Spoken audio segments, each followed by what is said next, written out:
Welcome to Fiction Audiobooks. If you enjoy the content, like and subscribing would be greatly appreciated. If you have any recommendations for novels, comment below. Please join my Patreon at https://www.patreon.com/fictionaudiobook. Chapter 86, The Bounty. Chapter 86, The Bounty. The reforms in the Hidden Cloud were proceeding smoothly. The transfer and sale of the blacksmith shop project were all done in secret, and the related information remained highly confidential. When the various clans saw the official documents and understood the value of the project, they all scrambled to get in, fearing they would be too late. Not to mention the Third Raikage's immense prestige at the time, or the fact that the Yotsuki were the leaders of many of the clans, the opportunity itself was too good to refuse. The slight dissatisfaction with the village's increased tax authority was quickly suppressed by the enormous potential profits. And the blacksmith shop project finally had a name, though only for internal use. After much discussion, it was decided that it would be called the United Iron and Steel Company. United Iron and Steel now monopolized the ninja tool, steel, and forging industries in several countries, owned a large number of mining and land assets, and controlled countless commercial entities. The production of explosive tags was also part of its business. With the Cloud now in charge, it was expected to grow even further. From now on, United Iron and Steel would not only provide a massive amount of revenue for the village, but it would also, with its own resources, participate in the village's construction, research, and armament projects. This behemoth, in the hands of the Cloud, would likely cause the other villages many sleepless nights. Even the Thunder Daimyo would probably not be pleased if he knew. So, the village repeatedly emphasized the need for secrecy. To prevent exposure, they had even created multiple layers of intelligent smoke screens. After the last of the clan heads had happily left with their contract, Dana said, "That went more smoothly than I expected. I thought some of them would refuse because of the tax issue." "It's not that they're short-sighted," the Third Raikage said. "With such a major reform, all the clans can see that the village is about to undergo a massive change. Even without these immediate benefits, they don't want to be left out. They want to be on this train." He paused, then added proudly, "Of course, it also has to do with how popular I am." Ha ha ha. Dana just rolled his eyes. "But in that case," the Raikage continued, "your and Kitanuji's personal shares will be reduced." In the original structure, the only two individual shareholders were Dana and Kitanuji. Kitanuji's was due to an early promise, and Dana's was due to the Yotsuki clan's regulations. Dana didn't care. "It's fine for me," he said. "And Kitanuji has already told me he's not comfortable with his shares. We can just compensate him with a larger stake in the Kitanuji Merchant Guild." A month after returning to the village and seeing that the reforms were proceeding smoothly, Dana left again for the Land of Hot Water. An important event awaited him there. The Hidden Cloud Village Liaison Office in the Land of Hot Water was about to open. This was an experiment initiated by Dana. Since the first Great Ninja War, the Land of Hot Water had been an ally of the Land of Lightning. Its own hidden village was weak and small, more like a merchant guild than a ninja village, and was now under the thumb of the Kitanuji Merchant Guild. Most of its missions were commissioned from the Cloud. But only the difficult, high-value missions were worth the trip to the Cloud. For the low-difficulty, low-value missions, even if the clients were willing to make the journey, the Cloud's ninja were not willing to travel all the way to the Land of Hot Water to catch a cat for a few thousand ryo. But with its booming commerce, the Land of Hot Water had a high demand for missions. Many of them were being lost, either to local powers or to the underground exchange. So, Dana had decided to establish a liaison office in the Land of Hot Water, allowing the locals to post commissions directly. The office would have a rotating staff of ordinary ninja to handle the routine missions. If a high-difficulty mission came up, they could call for elites from the village. If the office in the Land of Hot Water was successful, they could consider establishing similar offices in the other small countries in the area that did not have their own hidden villages. The office, of course, needed the daimyo's approval. The daimyo had agreed, not just because of their long-standing good relations and the prestige of their recent victory, but also because the Cloud had promised him a cut of the profits. They had also promised that the ninja at the office would assist in protecting him. And Dana also needed to go and reassure Kitanuji. And he missed the food at Gokuraku no Yu. Night fell, but the bustling capital of the Land of Hot Water only grew more lively. The rich nightlife kept the streets crowded. In a dilapidated underground gambling den, a few ragged-looking men were watching the dice cup with bated breath, clutching their few remaining chips, hoping to turn their luck around. Big. Big. Big. Big. I win. Hell yeah. I knew my luck was in today. Winner take all. Come on, ha ha ha. A burly man jumped up, his arm raised in triumph, sneering at the other gamblers as he prepared to rake in his winnings. The next moment, a kunai pierced the back of his head. His brain was instantly destroyed, and his body went limp. Before anyone could even react, a tall ninja with green eyes had slung the body over his shoulder. "Good luck," he said. "Came to turn in a mission, and there's a bonus waiting for me at the door. Let's see. Taizo Kumakura, bandit, bounty 140,000 ryo." The other gamblers were frozen with fear, not daring to speak as the green-eyed ninja flipped through a thick stack of bounty posters and then carried the body away. A moment later, he came back. "Almost forgot," he said. The money on the table was his, right? "Why, yes," one of the men stammered. "Nice, nice. A bonus with a bonus." He scooped up the loose change from the table and put it in his pocket. The green-eyed ninja didn't go far. He walked to a corner of the casino and, through a hidden door, descended even deeper underground. This was the land of Hot Water's underground exchange. The establishment on the surface was a struggling tavern, a front for the gambling den, which was a front for the exchange. The green-eyed ninja was clearly irregular. He strode up to the counter and threw the body on it. "Found this one upstairs," he said. "Here's the bounty poster. And this scroll, the Rogue Sand Ninja, Misuzu Miura. Here's the poster." The men behind the counter's eye twitched. "Kakuzu-san," he said, "could you please stop capturing people in the exchange?" 14 million ryo just for carrying a body from the first floor to the second, Kakuzu said, unconcerned. "I couldn't resist. I know your rules. No fighting." "I didn't fight. I just killed him. And the usual, cash." The men gave up and handed the body and the scroll to his subordinates for verification. "Any new commissions?" Kakuzu asked as he waited. "It seems you've been in a remote place, Kakuzu-san," the men said with a strange expression. "The entire underworld has been talking about it. A big one. But no one dares to take it." Kakuzu's eyes lit up. "A big one is good. Let me see the poster." The men handed him 3 posters. "Yotsuki Dana," he said. "Son of the Third Raikage, the #1 genius of the cloud, the so-called brightest new star of the ninja world. All 3 of these are for him. 35 million, 10 million, and 5 million. A total of 50 million ryo. All 3 clients are anonymous, but everyone who needs to know, knows." Kakuzu's green eyes nearly bulged out of his head as he stared at the numbers. The poster showed a young boy riding a lightning dragon, charging into battle, looking heroic and invincible. The poster also had some information: proficient in lightning release, extremely fast, powerful, possesses an unknown Kekkei Genkai. Kakuzu carefully memorized Yotsuki Dana's face. From this day on, Yotsuki Dana was his one true love. After this one, he murmured to himself, "I'll take half a day off." Chapter 87, What Bounty? Chapter 87, What Bounty? "My lady, have you heard? That Yotsuki Dana is being called the #1 new star of the ninja world. He's only 14, isn't he? So cool. How many times have I told you not to call me, my lady, when we're out? Then what should I call you? Call me big sister. Or just call me Natsu. Oh. Well, big sister, when are we going to eat? Didn't we eat yesterday? We can eat when we get the mission reward." The plump little handmaiden, Momo, looked aggrieved.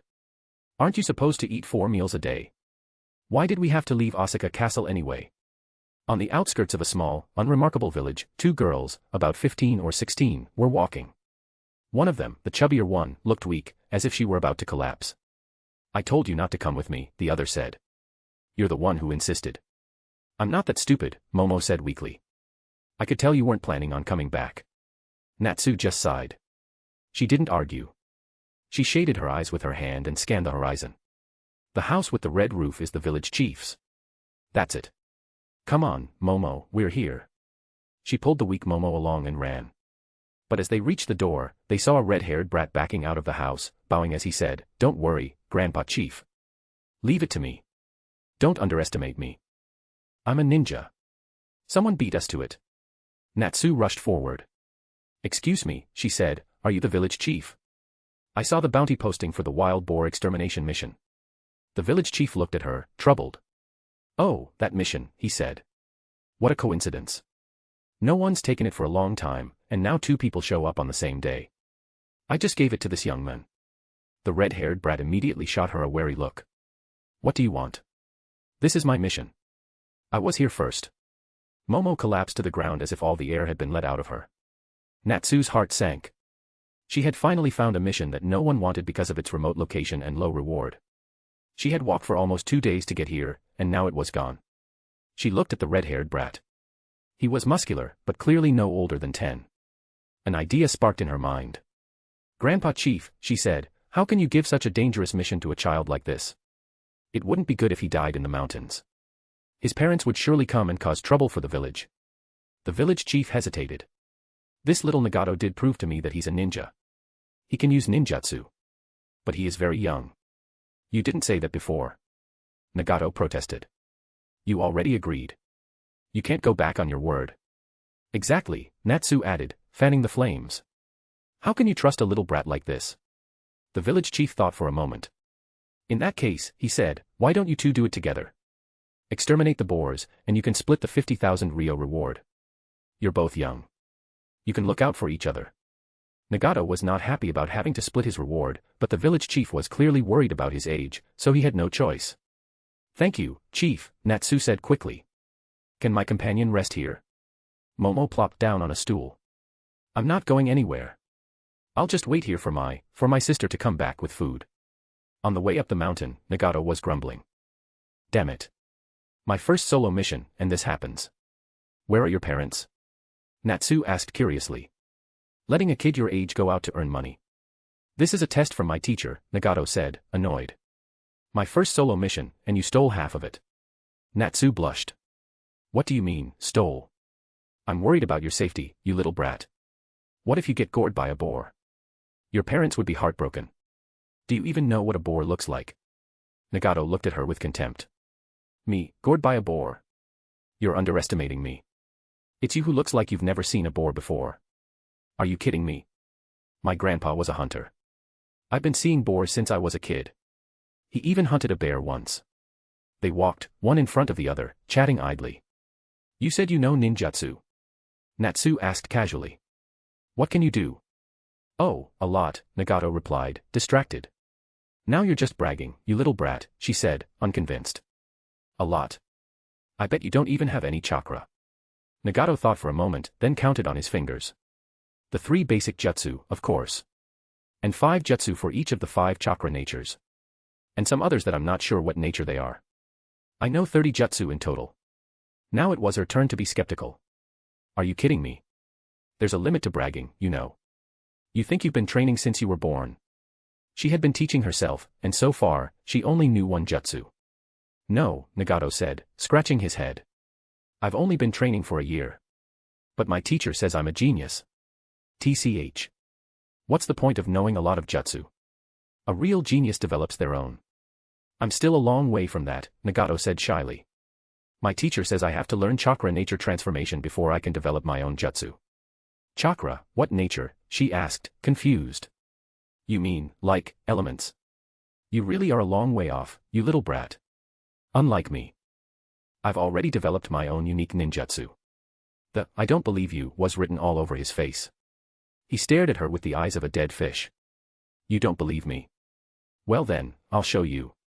She suddenly jumped back, stood in front of a large tree, and took out a worn-out kunai, striking a pose. After a moment of concentration, she ran a finger over the tip of the kunai. A faint glow flickered and then disappeared. "Ha! No seal jutsu," kunai thrust. She then plunged the kunai into the tree trunk, burying it deep, leaving only the ring exposed. She proudly tossed her hair and patted the tree. "See? How's that? You can't even pull it out. A boar, I could take out in 1 hit. If there's any danger, you just hide behind me." Nagato's dead fish eyes had turned into salted fish eyes. "So my 25,000 Ryo is just gone. Hey, don't walk away, you little brat. Wait for me." Natsu struggled to pull the kunai from the tree and ran after the sullen Nagato. They finally reached the area described in the mission. "That's it," Nagato said, pointing at a mountain. "The chief said there are at least 7 adult boars there. They've already injured a woodcutter. Let's go." Natsu froze and grabbed his arm. "Wait. We can't be so reckless. We need a plan. I'll scout ahead. You hide behind me. We'll lure them out one by one and avoid getting swarmed." Nagato's face was a mask of exasperation. "Big sister," he said, "they're just boars. Are you sure you know what a boar is?" Just as she was about to lecture him, a rainbow-colored light shot across the sky. The mountain he had just pointed at exploded. A cloud of dust and smoke rose into the air, and rocks and debris rained down. Birds and animals scattered, and a strong wind whipped through their hair. Natsu and Nagato stood there, stunned. I must be hallucinating, Natsu said. How did that mountain just explode? On the other side of the mountain, Kakuzu turned and looked at the shattered peak, a drop of cold sweat on his forehead. Dana looked at him. What was that you were saying, he asked. I didn't quite catch it. What bounty? Chapter 88, From Assassination to Assault. Chapter 88, From Assassination to Assault. A few days ago. Dana's mother, Satomi, had not been happy about him leaving the village again, but she was helpless. Her whole family were ninja. That was just the nature of their profession. Most of them could never have a stable life. Even if you were lucky enough to avoid death or disability, you were still away from your family more often than not. Many of them never even married. But she hoped that with the new division of labor, things would be better for the research-type ninja. Before he left, however, Dana had locked himself in the research institute for several days, supposedly to participate in the development of some secret weapon. The all-world material support system had proven its reliability in the last war, and the entire village was now enthusiastically pursuing research in this direction, pouring a massive amount of manpower and resources into it. Dana, as the resident idea man, would often participate and offer his suggestions. After the division of labor, the ninja who had already been engaged in research had responded enthusiastically. Though their work hadn't changed, the reforms had given them a new identity and a path for advancement. Many of them, who had lacked the combat skills to become jonin, were now able to advance in their own field. Their enthusiasm had, in turn, spurred the development of the village's various research institutions, and many new research projects had been launched. After a few days in the institute, Dana officially set out for the land of hot water, accompanied by the first batch of ninja who would be stationed at the new liaison office, a total of 40 people. The opening ceremony of the Hidden Cloud Liaison Office in the Land of Hot Water was in 7 days. They had plenty of time, so on the way, they also visited some of the United Iron and Steel personnel in various locations, to see if they had any complaints.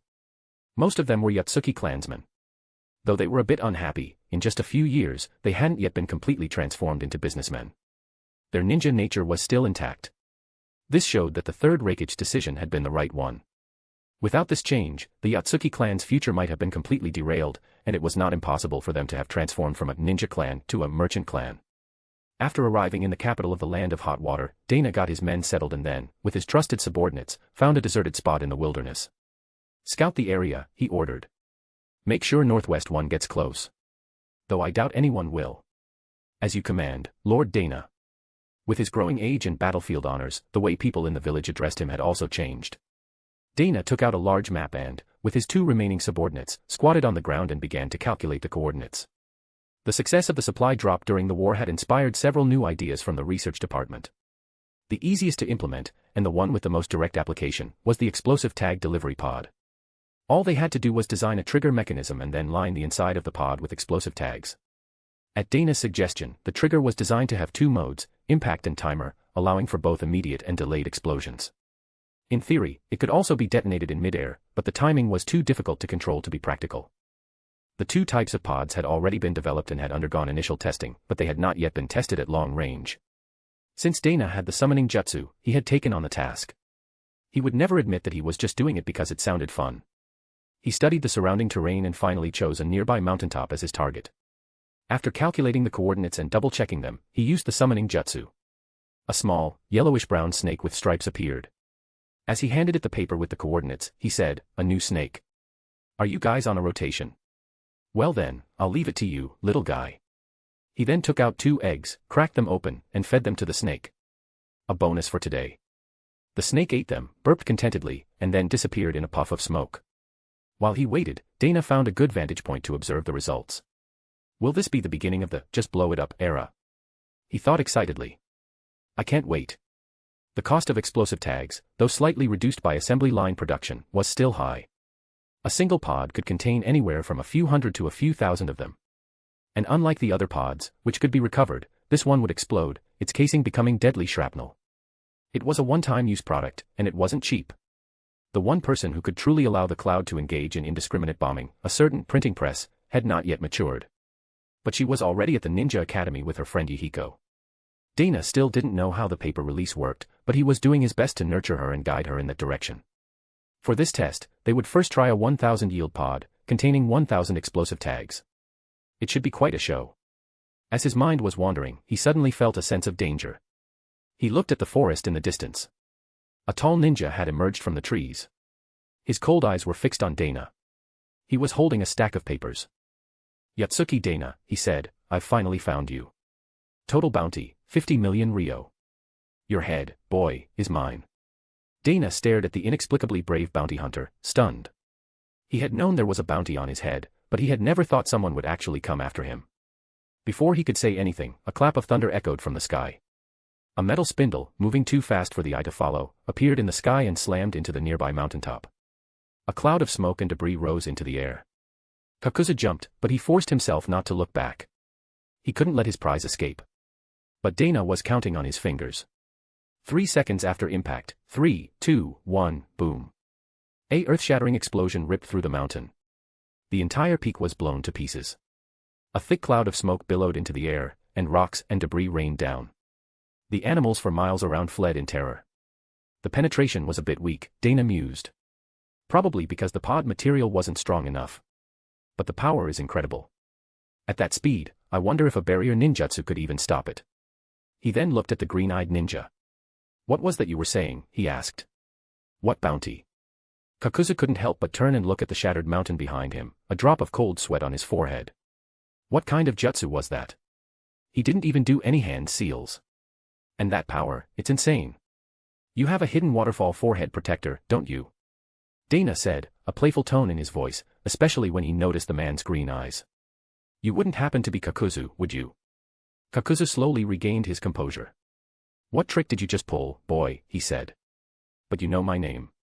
Are you afraid I'm going to take your head? I've heard you tried to assassinate the first Hokage. You must be very brave. But I never thought you'd be this brave. There are a lot of us here.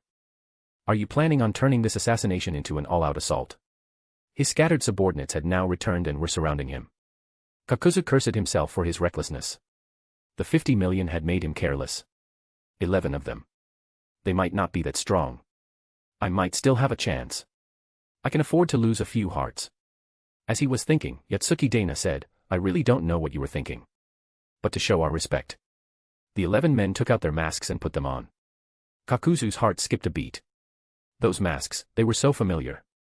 He suddenly remembered the group that had turned the tide of the war a year ago, the one that everyone had been looking for, the so-called strongest mercenary organization in the ninja world. What were they called again?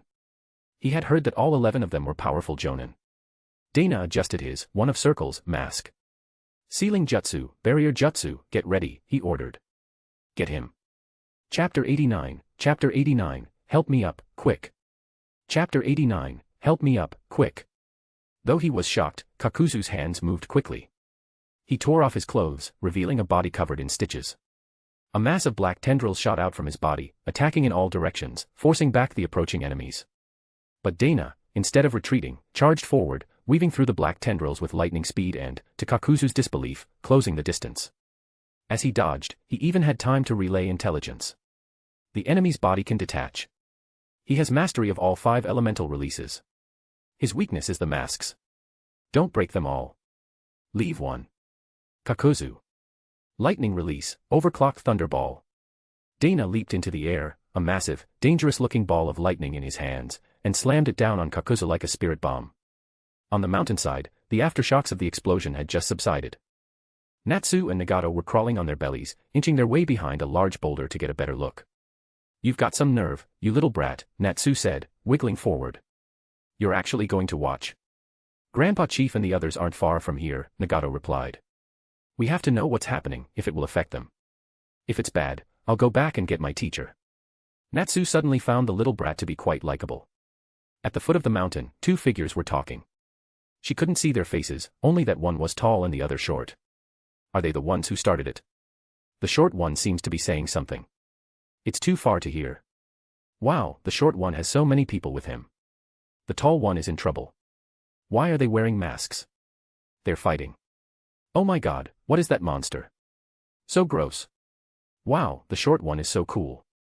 Oh, so pitiful. That monster is getting beaten so badly. Even for a monster, getting ganged up on is so sad. What's that glowing thing? It's probably a barrier, Nagato supplied. This is so brutal. They're all broken. So cruel, are they still not stopping? Are they just beating a dead body? Ah. Did you see that, you little brat? Someone just walked off with 2 of his arms. He's being dismembered. Dismembered. Is it still not over? The ground is all caved in. Natsu's initial excitement had turned to pity, and then to numbness.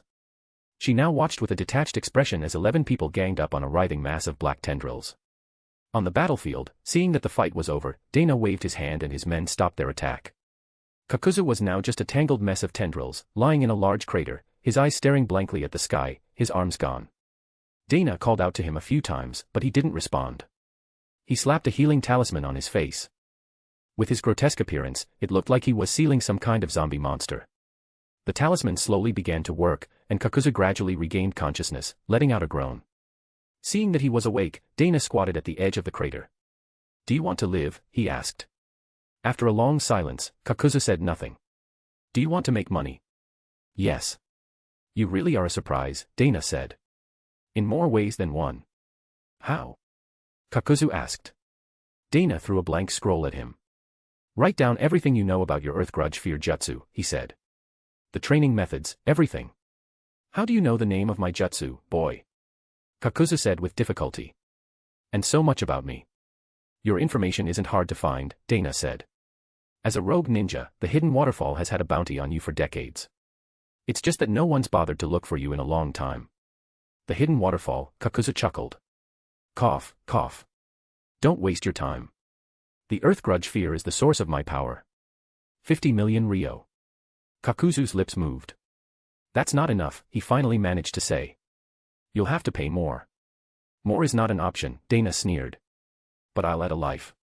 Yours. And as compensation for attacking us, I'll be keeping your 2 arms. Remember, 50 million for all your experience and training methods." In the end, under the temptation of 50 million ryo and the threat of death, mostly the 50 million, Kakuzu relented. Death was inevitable, but a 50 million ryo payday was not to be missed. After they had agreed, Dana said he would watch him write and verify the information on the spot. Kakuzu was silent for a moment. "I don't have any hands," he said. "Can't you write with your tendrils?" Dana sighed. "Fine, fine. Bring him his arms. They're on loan. I want them back when he's done." And so, Kakuzu, with his borrowed arms, began to write down the secrets of his jutsu. As for his experience, he had been using it for decades. It was unlikely that even the creator of the jutsu knew it as well as he did.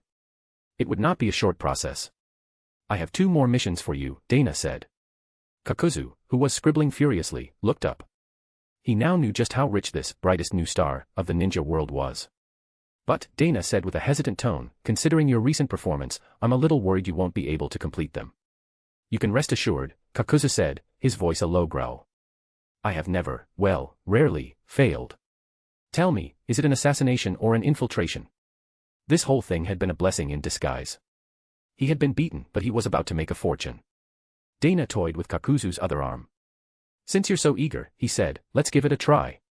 The first one should be familiar to you. There are some things we can't do ourselves. Your old village, the hidden waterfall, has the 7 tails. I want it. The Jinchuriki, or some other method, I don't care. Bring it to me. The reward is, let's say 100 million ryo." Kakuzu's breathing quickened. He had been working diligently for so many years, but he had never played for such high stakes. "The other one," Dana continued, "the Stone Village's lightweight boulder technique. If you can get it, bring it to me. The price is the same. 100 million ryo. Cash." Kakuzu let that sink in. He made sure he had heard the number correctly. "Help me up," he rasped. "I have to finish writing so I can get started." "Remember," Dana said, "our identities must be kept secret. Otherwise, I'll have to deduct from your pay." "You won't have the chance," Kakuzu said with a sneer, pulling his tattered clothes back on. Just then, 2 of his subordinates appeared, each holding a person. "My lord," one of them reported, "these 2 were watching from a distance. I've brought them back." Natsu and Nagato, held in their grasp, gave a cold, awkward smile. "Hello there," Natsu said. "You're probably not going to believe this, but we were just here to kill some wild boars." Chapter 90, Supernova says what? Chapter 90, Supernova says what? "Hello there," Natsu said with an awkward smile. "You're probably not going to believe this, but we were just here to kill some wild boars." As she explained, she secretly glanced at the group of masked men. They all looked so menacing. The masks were terrifying. "My lord," one of them reported, "they've been observing the battlefield from over there." And they both have chakra signatures. Dana, behind his one of circles mask, remained silent, his eyes fixed on the red-haired boy. I know you, Nagato said, forcing himself to remain calm. You're the Ashen Bandits, right? Ashen Bandits? Natsu asked, confused. What's that? They're famous among mercenaries, Nagato continued. The legendary, strongest mercenary organization. They fought in the war, moving between the three great nations, killing countless enemies, never failing. Every one of them is a master. And they're incredibly loyal to each other. Their leader likes to catch his enemy's kunai with his bare hands and then kill them with their own weapons. As Nagato spoke, Natsu's heart sank. Likes to catch kunai and kill people with them. That was so messed up. Had he ever considered the feelings of someone whose only move was the kunai thrust? Sir, she said quickly, we were really just passing by. We saw you fighting a monster and just watched for a bit. We were just passing by. Please, let us go. Kakuzu, who had been scribbling furiously, suddenly looked up. What did you say? What monster? Have you no manners? As Natsu was trembling with fear, the men in the one of circles mask moved. Lightning release, giant thunder lance. A terrifying, several-meter-long lance of lightning appeared in his right hand. He drew back his arm like a bow and then, with the speed of a thunderbolt, threw it. The lance whistled through the air, passing right by Natsu's head. Swoosh. She felt a few strands of her hair singe. Her mind went blank. A terrifying explosion erupted behind her. A massive tree was blown to smithereens, and the intense heat set the entire forest on fire. The shockwave whipped through her hair. ABA. Go and check, Dana ordered. There should be a body. A white one. One of his subordinates immediately went to confirm. The moment he had seen Nagato, Dana knew there was trouble. A red-haired boy of that age had to be him, though he was a bit sturdier, more muscular than he had imagined. Nagato's teacher and his entire life story had been arranged by Dana, but to avoid arousing the suspicion of Black Zetsu and Madara, he had never made contact. Their meeting today was a pure accident. And where there was Nagato, there were likely white Zetsu. Though his transaction with Kakuzu had nothing to do with them, it did involve a tailed beast. If they got wind of it and got any funny ideas, he didn't want to be used. This was actually the first time he had ever detected a white Zetsu. His pulse vision had grown stronger with age, and its range was now nearly 10 kilometers. But the Earth was not a good conductor, and his underground detection was limited to about 20 meters. He had wondered if the white Zetsu were usually deeper underground, or if they were somehow immune to his ability. But the ninja world was a big place, and he wasn't constantly on patrol, so he hadn't found them. But today, the moment he had recognized Nagato, he had immediately closed his eyes and activated his pulse vision, and sure enough, he had found a strange figure in a distant tree. So, to prevent any information from leaking, he had launched a surprise attack. He didn't know if he had gotten him. But the attack had shattered Natsu's last shred of composure. Don't come any closer. Stay away. A short while later, his subordinate returned, a strange expression on his face. He handed Dana a sealing scroll. My lord, he reported, there was indeed a strange body. It was very peculiar. Dana took the scroll with the white Zetsu's body and, after another quick scan with his pulse vision, turned to the two of them. Nagato aside, who was this girl? We are mercenaries on a mission, he said. The Ashen Bandits, as you called us. Who are you? We're mercenaries too, Nagato said. We were hired to exterminate some wild boars. Dana looked at his eyes, curious. Were these ordinary-looking eyes really the legendary Rinnegan? But he wasn't stupid enough to try and gouge them out. As long as the information hadn't been leaked, that was all that mattered. There was no point in making contact with him now. He had already made all the necessary arrangements. Just as he was about to let them go, a round head popped up from behind a cliff in the distance. Hey, you bad guys. I've already told the village chief to get help. You'd better let my sister go and run. The explosion had, of course, been heard in the village. Momo, who had been lying on the floor, had been worried. She had come with the villagers to investigate. The villagers had been afraid to get too close, but she had bravely insisted on going up the mountain. And the first thing she saw was Natsu being held captive. She could only try to scare them off. For a moment, she even forgot she was hungry. She hid behind a large rock and shouted, the village chief has 500 samurai and 1,000 ninja under his command. They'll be here any minute to arrest you. If you know what's good for you, you'll leave now. Natsu gave an awkward smile. If Momo had made a more believable threat, she could have played along. But this, not even a dog would believe it. Nagato's head shot up. What? Grandpa Chief is that strong? Dana felt a headache coming on. If the village chief was that strong, why didn't he just go and overthrow the daimyo? The voice from the cliff, seeing that the people below were unmoved, continued to shout, and we're with the Kitanuji Merchant Guild. You know the Kitanuji Merchant Guild, right? We just had dinner with Mr. Kitanuji yesterday. If he finds out what happened to my sister, you'll never leave the land of hot water alive. Finally, a believable threat, Natsu thought. That's right, she said quickly. We work for Mr. Kitanuji. We know him very well. We just had dinner with him yesterday. You're mercenaries, right? I can introduce you. Maybe he has a job for you. What is this? Dana thought. I'm the one who had dinner with Kitanuji yesterday. Momo, seeing that the bad guys were still not letting her lady go, grew more and more desperate. She decided to play her trump card. I'll tell you. My sister's fiancé is the strongest, most amazing supernova in the ninja world, Yotsuki Dana. His father is the richest man in the land of lightning, the daimyo. Are you scared now? You'd better let her go. Please, let my lady go. By the end, her voice was already choked with tears. But now, it was the Ashen Bandits who were stunned. They all slowly turned and looked at Dana. Even Kakuzu, who had been scribbling furiously, looked up with an amused expression. The strongest, most amazing supernova in the ninja world. Puhahaha. Chapter 91, it's actually him. Chapter 91, it's actually him. The strongest, most amazing supernova in the ninja world, Yotsuki Dana, looked at Natsu with a strange expression. Not many people knew about his engagement to the daimyo's daughter, but the members of the Ashen Bandits, who were currently trying to stifle their laughter, were among them. This girl, though she was covered in dust and looked a bit disheveled, was actually quite beautiful. He had been about to let them go. The person on the cliff had really made a mess of things. Go and get the one on the mountain, he said to one of his men with a sigh. And, don't hurt her. As you command. Momo, run. Natsu shouted. They're coming for you. Don't get the village chief. He's useless. Go back to Osaka Castle. But what about you, my lady? Don't worry about me. Just run. But to her despair, Momo was captured in a matter of minutes. Didn't I tell you to run? Natsu said, annoyed. I did run, Momo said, aggrieved. But not very far.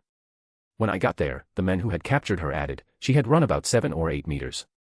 Dana bent down and, through his mask, studied Natsu. What color is the main gate of the banquet hall in Osaka Castle, he asked. Before she could answer, Momo blurted out, I know. It's gold.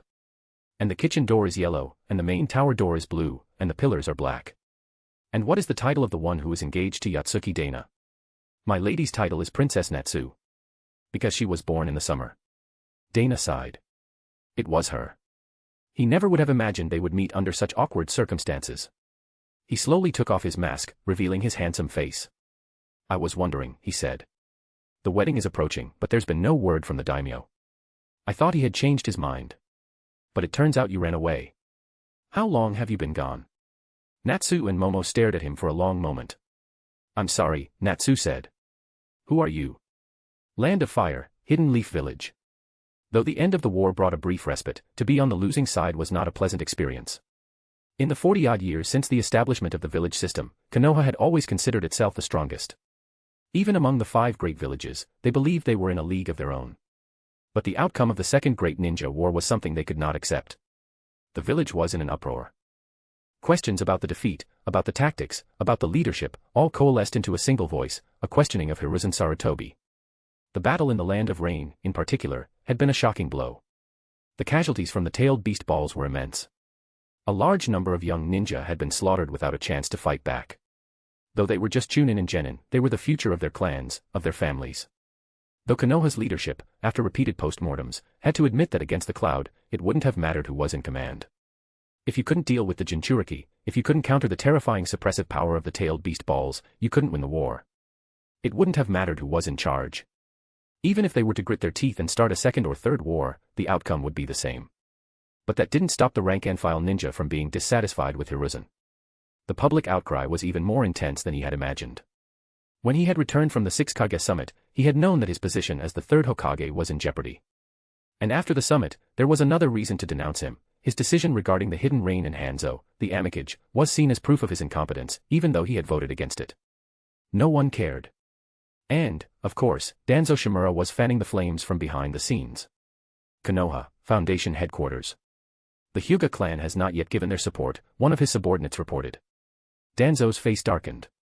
Of the three elders of Konoha, Danzo had always been the most radical, always treating the great clans as potential enemies. Not just the Uchiha, his old rivals, but all of them. He was always trying to take something from them. And now, at this golden opportunity, when he was closer than ever to the position of Hokage, he had little support from the clans. The appointment of a Hokage required a vote of confidence from the Jonin, and most of the Jonin in the village were from the clans. After the war, he had done a complete 180, changing his cold attitude towards the clans and lobbying for their support. But a frozen river doesn't thaw in a day. Very few of them were inclined to support him. Damn it. Those fools. He thought, a mixture of anger and frustration. But he would never show such emotion in front of his subordinates. He just said, his face a cold mask, what of Tsunade, Jiraiya, and Orochimaru? They haven't been seen since they returned to the village. It said their spirits are low.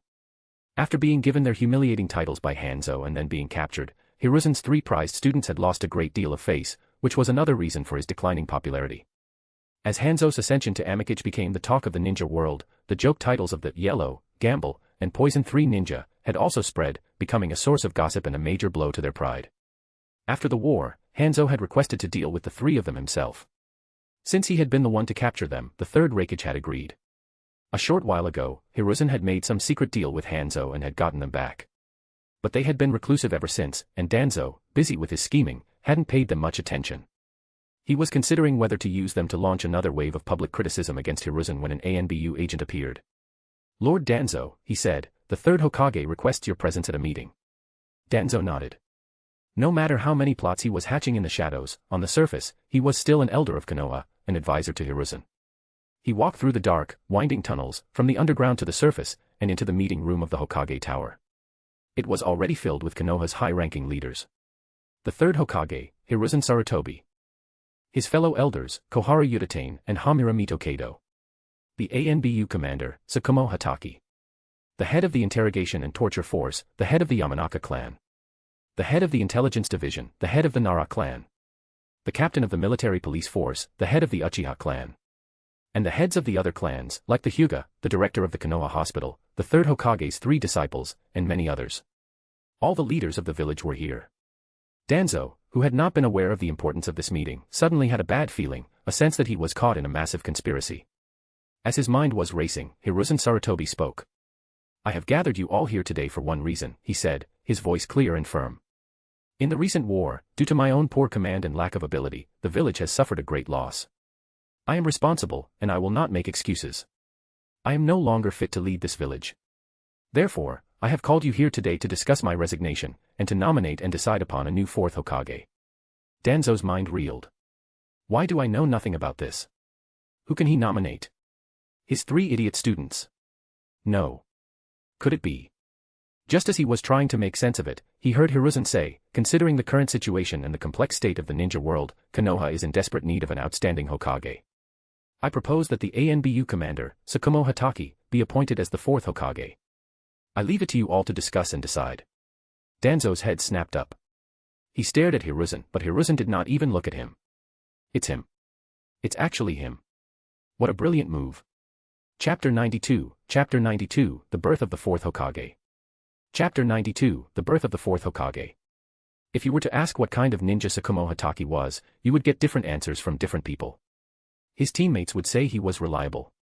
His subordinates would say he was strong. His superiors would say he was loyal. But in the end, he was a pure ninja. So pure, in fact, that he had never imagined that one day he would have to become the 4th Hokage. When Hiruzen Sarutobi had approached him with the idea, Tsukumo had refused. Slitting an enemy's throat was second nature to him. Assassination and infiltration were his bread and butter. But being the Kage of a village, handling the countless affairs of state, was not something he was suited for. Being the ANBU commander was the limit of his administrative abilities. The position of Hokage was far beyond him. Lord Hokage, he had said, my abilities are not sufficient for the position of 4th Hokage. The position of Kage is indeed a grave responsibility, Hiruzen had replied calmly. But at this time, there is no one more suitable. I will take full responsibility for the defeat in the war against the cloud. And you have performed with great merit in the war against the sand. If I step down, there will be little resistance to your appointment. He had taken a drag from his pipe and exhaled a cloud of smoke. As for the duties of a Hokage, he had continued, his voice muffled by the smoke, you need not worry. I and the other advisors will not be abandoning you. We will teach you, assist you, one step at a time. You can adapt slowly. First, just get the ANBU's affairs in order. There is no rush to take on all the duties of the Hokage at once. My lord, Tsukumo had said after a moment of thought, the situation is not yet so dire. Perhaps you do not need to step down. Hiruzen had shaken his head. Tsukumo, you don't understand. Leaving the position of Hokage now is the best choice, for me and for the village. The anger over the defeat needs an outlet. That outlet will be me. And Konoha needs a new leader to move forward. That leader will be you.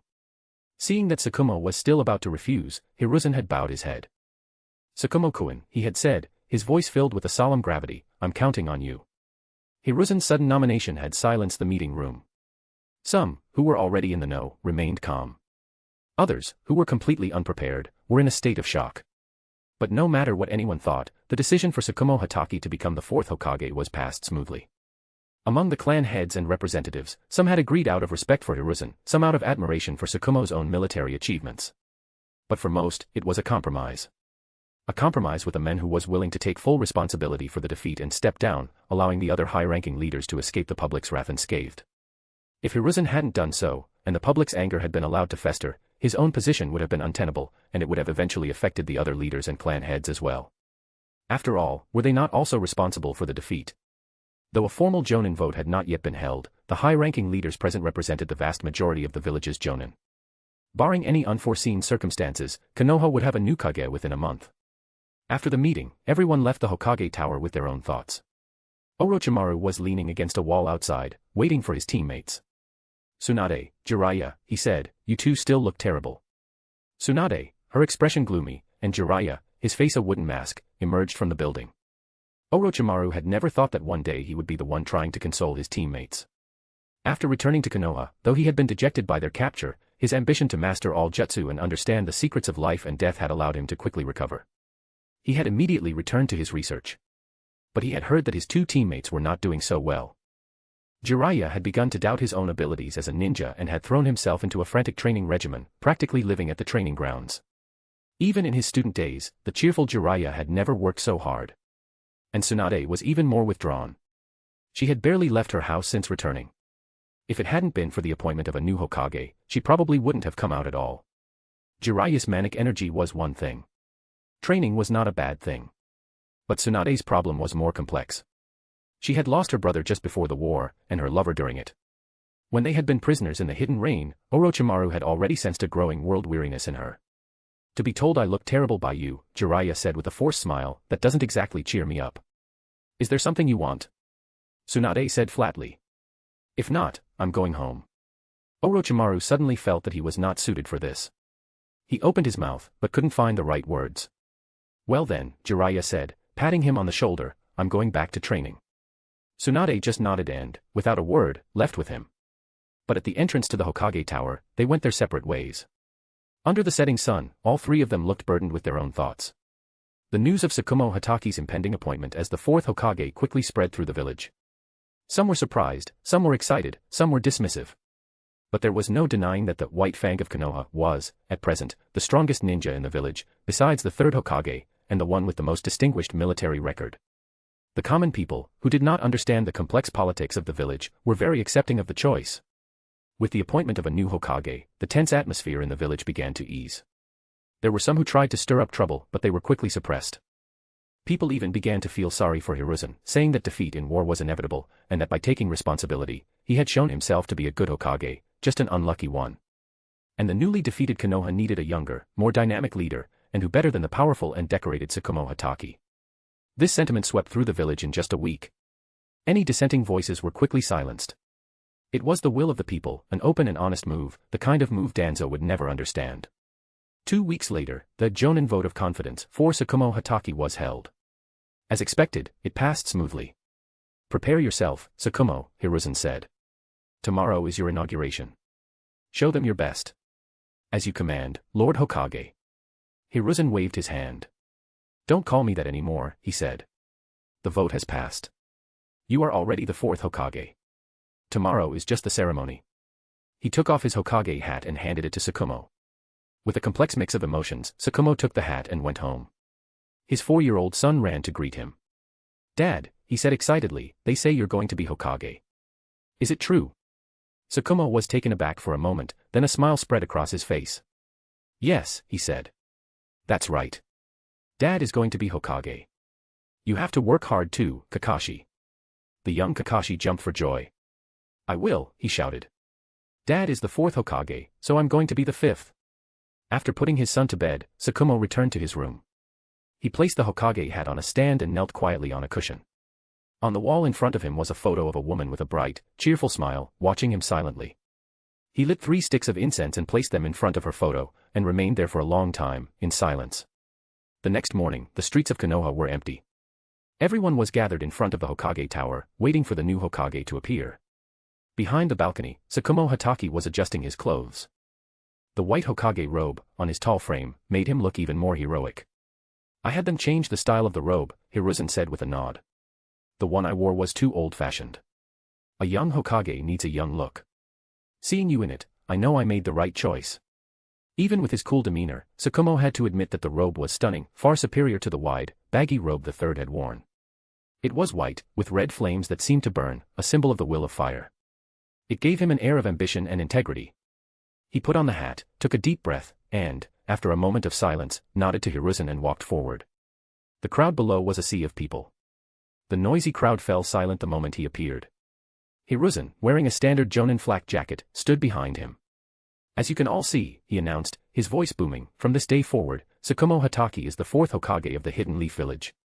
The declaration echoed from the Hokage Rock. The crowd erupted in cheers. The gloom of the defeat seemed to have been lifted. The young Kakashi Hatake jumped up and down, pulling on the arm of a boy with a bowl cut next to him. "That's my dad," he shouted. "My dad is the Hokage." On another rooftop, a handsome, blonde-haired boy waved in approval. "Then I'll just have to be the 5th, he thought to himself. In a dark corner, Danzo Shimura's fists were clenched so tight his nails dug into his flesh. From the shadows, he stared at the gleaming white robe in the sunlight, his eyes bloodshot. Hiruzen Sarutobi. Tsukumo Hatake. And as the entire village was captivated by the birth of a new Hokage, 2 figures left the village gate, the noisy village behind them as if it were a world away. "I never thought we'd not only have the same idea, but also choose the same day," Jiraiya said, looking at Tsunade, who was also carrying a backpack. "Today is the only day the old man won't have time to bother us," she said, her voice low. "Where are you going?" "I'm going to travel the world," he said after a moment of thought. "Improve my skills, and search for the child of prophecy." "You still believe that nonsense from the toads?" "Well," he said, rubbing his nose, "I'm not so sure. But traveling the world can't be a bad thing. I want to see other places, other people." He was silent for a moment, then looked at her and held out his hand. "Why don't we go together?" he said, his voice earnest. "We can travel the world together. I'll go wherever you want to go." But his only answer was silence. After a moment, a dejected look crossed his face. He forced a smile. "Wow, that was a pretty cool line, wasn't it?" he said. "Well, it looks like I'm on my own. Be safe, Tsunade." As his lonely figure walked away, Tsunade said, in a voice he could not have possibly heard, "I'm sorry, Jiraiya. I can't go with you. I have to go and pay a debt." Chapter 93, Raihara Natsu. Chapter 93, Raihara Natsu. Damn it. Still no sign of her. What are you all good for? The Thunder Daimyo smashed a piece of exquisite lacquerware on the floor. The surrounding attendants trembled in fear. "My Lord Daimyo," the minister, Junen Furuya, said with a low bow, "the samurai are not skilled in searching and intelligence gathering. And this is not a matter we can ask the Hidden Clouds ninja for help with, so." The samurai general, Takeo Osawa, in his blue armor, said with shame, "It is my failure. I have already expanded the search area." The daimyo paced anxiously around the table. "That wild girl may not even be in the land of lightning. You must find her. I'll give you 1 more month. You must bring her to me." Takeo Osawa and Junen Furuya accepted their orders and left, leaving the frustrated daimyo alone. "That wild girl," he fumed. "I knew the daughter of a mountain peasant would be difficult to civilize. I should have kept her under house arrest until the wedding. Capital of the land of hot water." Natsu was soaking absent-mindedly in the hot spring. Beside her, the carefree Momo was using her years of accumulated fat to float in the water. "Ah, it's been so long since I've been in a hot spring. This is so nice. My lady, do you want me to scrub your back?" Natsu just sighed and looked up at the sky. The embarrassing events of the day were still fresh in her mind. She had imagined the scene of her meeting her fiancé countless times. She had imagined herself in danger, and him descending from the sky on 7 kunai to save her, and she would have given him a few points for that. She had also imagined herself as the strongest female ninja in the world, defeating him and stepping on his chest, saying, 30 years the river flows east, 30 years it flows west. Don't look down on a poor girl. I'm here today to break off our engagement. But she had never imagined that she would be captured by his men on her way to kill some wild boars, and that she would beg and lie and make a complete fool of herself, and then not even recognize him. Who could have recognized him? He had looked like a little kid a few years ago, and now he was so tall. Thinking of his face, she suddenly felt a blush creep up her cheeks. He's actually quite handsome. My lady, Momo said, doing a lap, are you thinking about that Yotsuki Dana? Of course not. Natsu denied quickly. I was just wondering if that red-haired brat was successful in killing the boars. After confirming that Natsu was indeed acquainted with the leader of the Ashen Bandits and was in no danger, Nagato had announced that he was going back to deal with the boars. He would not fail his first solo mission. Dana, who did not want to make contact with him just yet, had not stopped him, and had just watched the red-haired boy bounce off in search of his prey. That little brat looked pretty strong. He'll be fine. Momo said. This Gokuraku no Yu is the most luxurious hot spring in the whole land of hot water. I've always wanted to try the food here, but I never had the money. I wonder what they'll have. Eat, eat, eat. That's all you think about.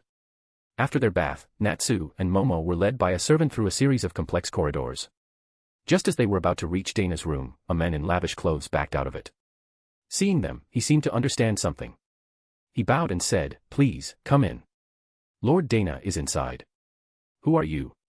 Natsu asked, curious. Do you know us? I am Kitanuji, the man said. I do not know you, my lady. But if you ever run into any trouble in the land of hot water, you can seek help from my Kitanuji Merchant Guild. Hearing the name, Natsu froze and awkwardly looked away. Dana, hearing the noise outside, cleared his throat. How was the hot spring? He asked. When Natsu entered the magnificent room, she saw a table laden with food. Behind her, Momo peeked in, her eyes shining. Though she maintained the impeccable etiquette she had learned in Osaka Castle, her rumbling stomach betrayed her. And Momo had already lost all self-control. You must be hungry, Dana said with a smile. Please, eat. The food at Gokuraku no Yu was indeed excellent, no worse than at Osaka Castle, and even better in some ways. The two of them, who had been eating sporadically since they had run away, nearly ate their own tongues. Only Natsu, with her iron willpower, managed to maintain her composure. But the tall handmaiden behind Dana was starting to bother her. She seemed to be standing a little too close. And she was getting closer. By the way, Dana said, when everyone but Momo had finished eating, Princess Natsu is just a title. I still don't know your name. Natsu, she said. Just call me Natsu. Raihara Natsu, Dana mused. Raihara was the surname of the Land of Lightning's Daimyo. Natsu just shrugged. Well then, Lady Raihara Natsu, Dana said, his tone now formal, when did you leave Osaka Castle? Does His Excellency, the Daimyo, know? Seeing her look down and say nothing, he continued, though we met by accident, whatever your reasons, I must inform His Excellency. You can rest and stay here until he comes to take you back. Unless. Unless what? She asked, looking up at him. Unless, he said, looking at her delicate face, his voice gentle, you are troubled by our engagement. In that case, I will act according to the situation. You can be honest with me. The daimyo of the Land of Lightning is not here. The Raikage of the Hidden Cloud is not here. It is just the two of us. She looked up at him, startled. The engagement was a twist of fate, he continued. This is the first time we've truly met. An engagement to a stranger would make anyone uncomfortable. If this is a source of trouble for you, or if you have already given your heart to another, then that is a different matter. If you wish to travel the world, I can send people to protect you and provide you with the necessary assistance. If you are pursuing someone. It's not that. Question mark. It's not because I have someone else, she said in a small voice. Dana felt a sense of relief. At least it wasn't the most awkward situation. If it's possible, she said after a long moment, can you not inform Osaka Castle for now? I don't want to go back yet. I can do that, he nodded. But only for a while. Behind him, Maki Minabe's body went rigid. Natsu was a little surprised. His tone was so casual. Aren't you afraid of the daimyo's wrath? She asked. For some reason, she did not use the word father. No, he said with a smile. I'm not afraid.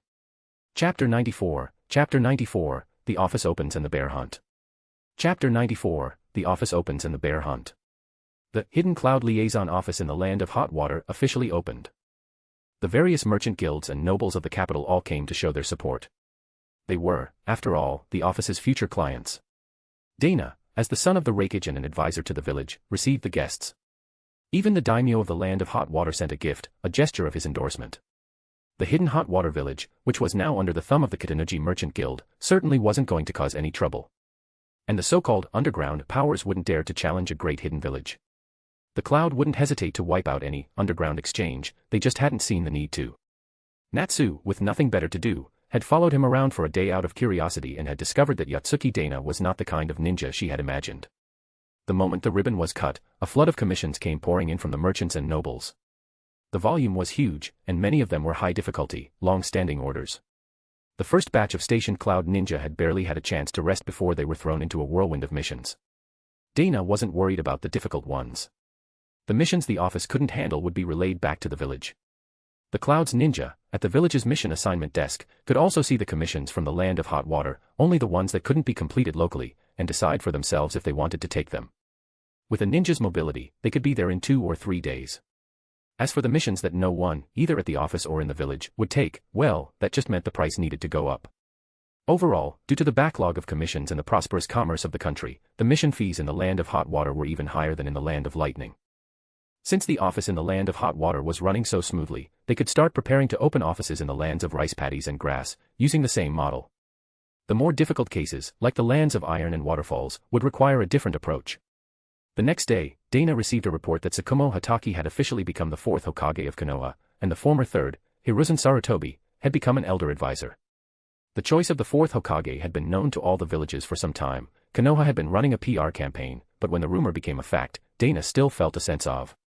He wondered if Minato Namikaze would think that 5th Hokage didn't have the same ring to it as 4th, and if the Hokage rock would feel a bit crowded with another face on it. Anoki, despite his defeat, had a more solid position in the Stone Village, probably because they had no other strong leaders to speak of. The situation in the Sand was similar. And so, of the 5 great villages, the Mist and the Leaf were the first to enter the era of the 4th Kage. And, of course, there was the first Amikage, Hanzo of the Salamander. Yotsuki-kun, Natsu said, finding him a few days later, "Can I take a mission?" Dana was surprised.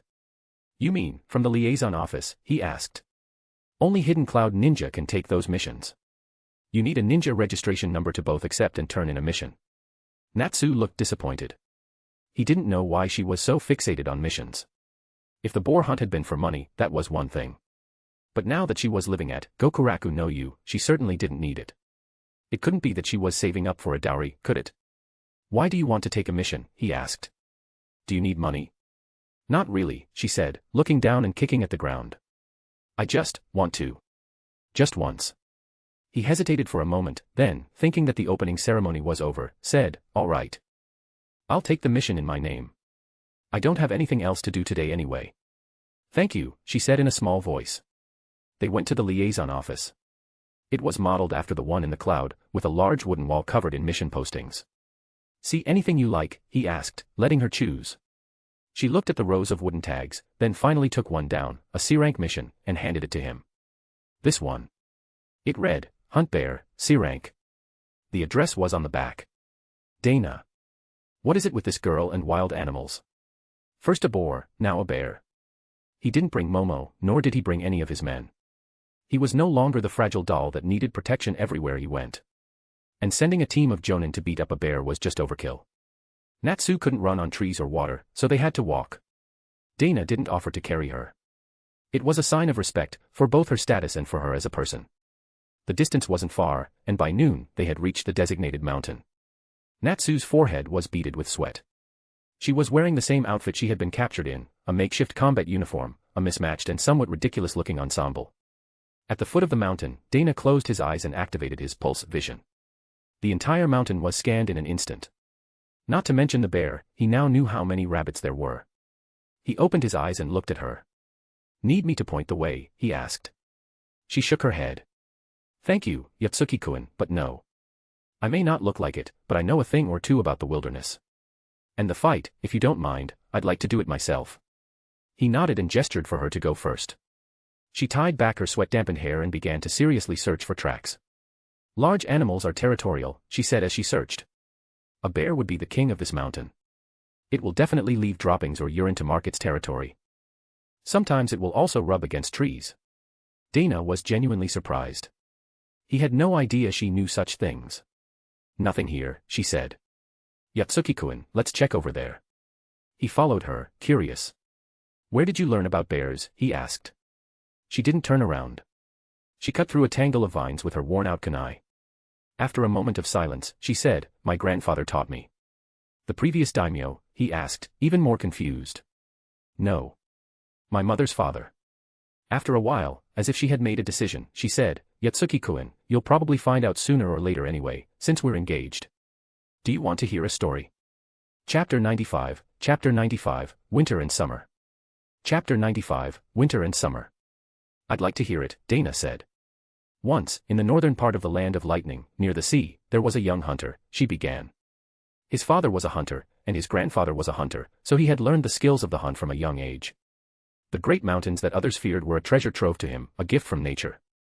The world outside the mountains was in a constant state of war, with the ninja clans endlessly fighting. This was before the hidden villages.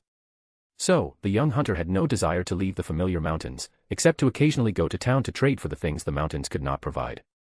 The strange beginning had already captured Dana's attention. One day, she continued, in the frozen sea, he rescued a woman from the land of water who had been in a shipwreck. She had been sold by human traffickers and had no home to return to. Grateful to the young hunter for saving her life, she married him. She suddenly turned to him. It's strange, isn't it? It sounds like a story from a book. It does, he said, rubbing his nose. It sounds very romantic. She stopped and turned to face him. And what if I told you that the world outside the mountains was a raging inferno? That the woman could never go home, because the only things waiting for her there were the father who sold her and the vicious traffickers. That she was beautiful, but had no other skills, and her beauty only attracted the wrong kind of attention, and that she was not strong enough to even leave the mountains on her own. In that case, he said after a moment of silence, it makes sense. She nodded and continued on. The young hunter and the woman from the land of water were married. They lived a hard but happy life in the mountains. He would always bring back game, and she would weave strong cloth. And in time, she gave birth to a daughter. Don't tell me. She shook her head. You're getting ahead of yourself. It's not what you think. The daughter was born in the winter, so the young hunter, who was not a man of letters, named her Winter. No surname. Winter inherited her mother's beauty and grew up carefree in the mountains. As she grew older, the young hunter was no longer so young. An illness took his wife's life, and he was left to raise his daughter alone. Winter grew up, and she grew tired of the mountains. She disliked the unchanging life and wanted to see the outside world. She would often argue with her father. She stopped and pointed to a bare, shiny patch of bark on a tree. See, she said proudly. That's where the bear has been rubbing. I'm sure of it. In the end, she continued, Winter could no longer stand the boring life in the mountains. While her father was out hunting, she ran away. She used the knowledge she had learned from him to escape him. He searched for her, but found nothing. He, who was never lost in the mountains, was like a blind man in the towns. In the end, he returned to the only place he had ever known. Years passed. Just as he thought he would die alone in the mountains, Winter returned. She was holding a newborn baby. She was no longer young, no longer beautiful. She looked tired and thin. She entrusted the baby to him. The baby was born in the summer, so she named her Summer. Dana's head snapped up. He stared at her back as she continued to speak. Winter had come back with a body full of injuries. No one knew what had happened to her in all those years.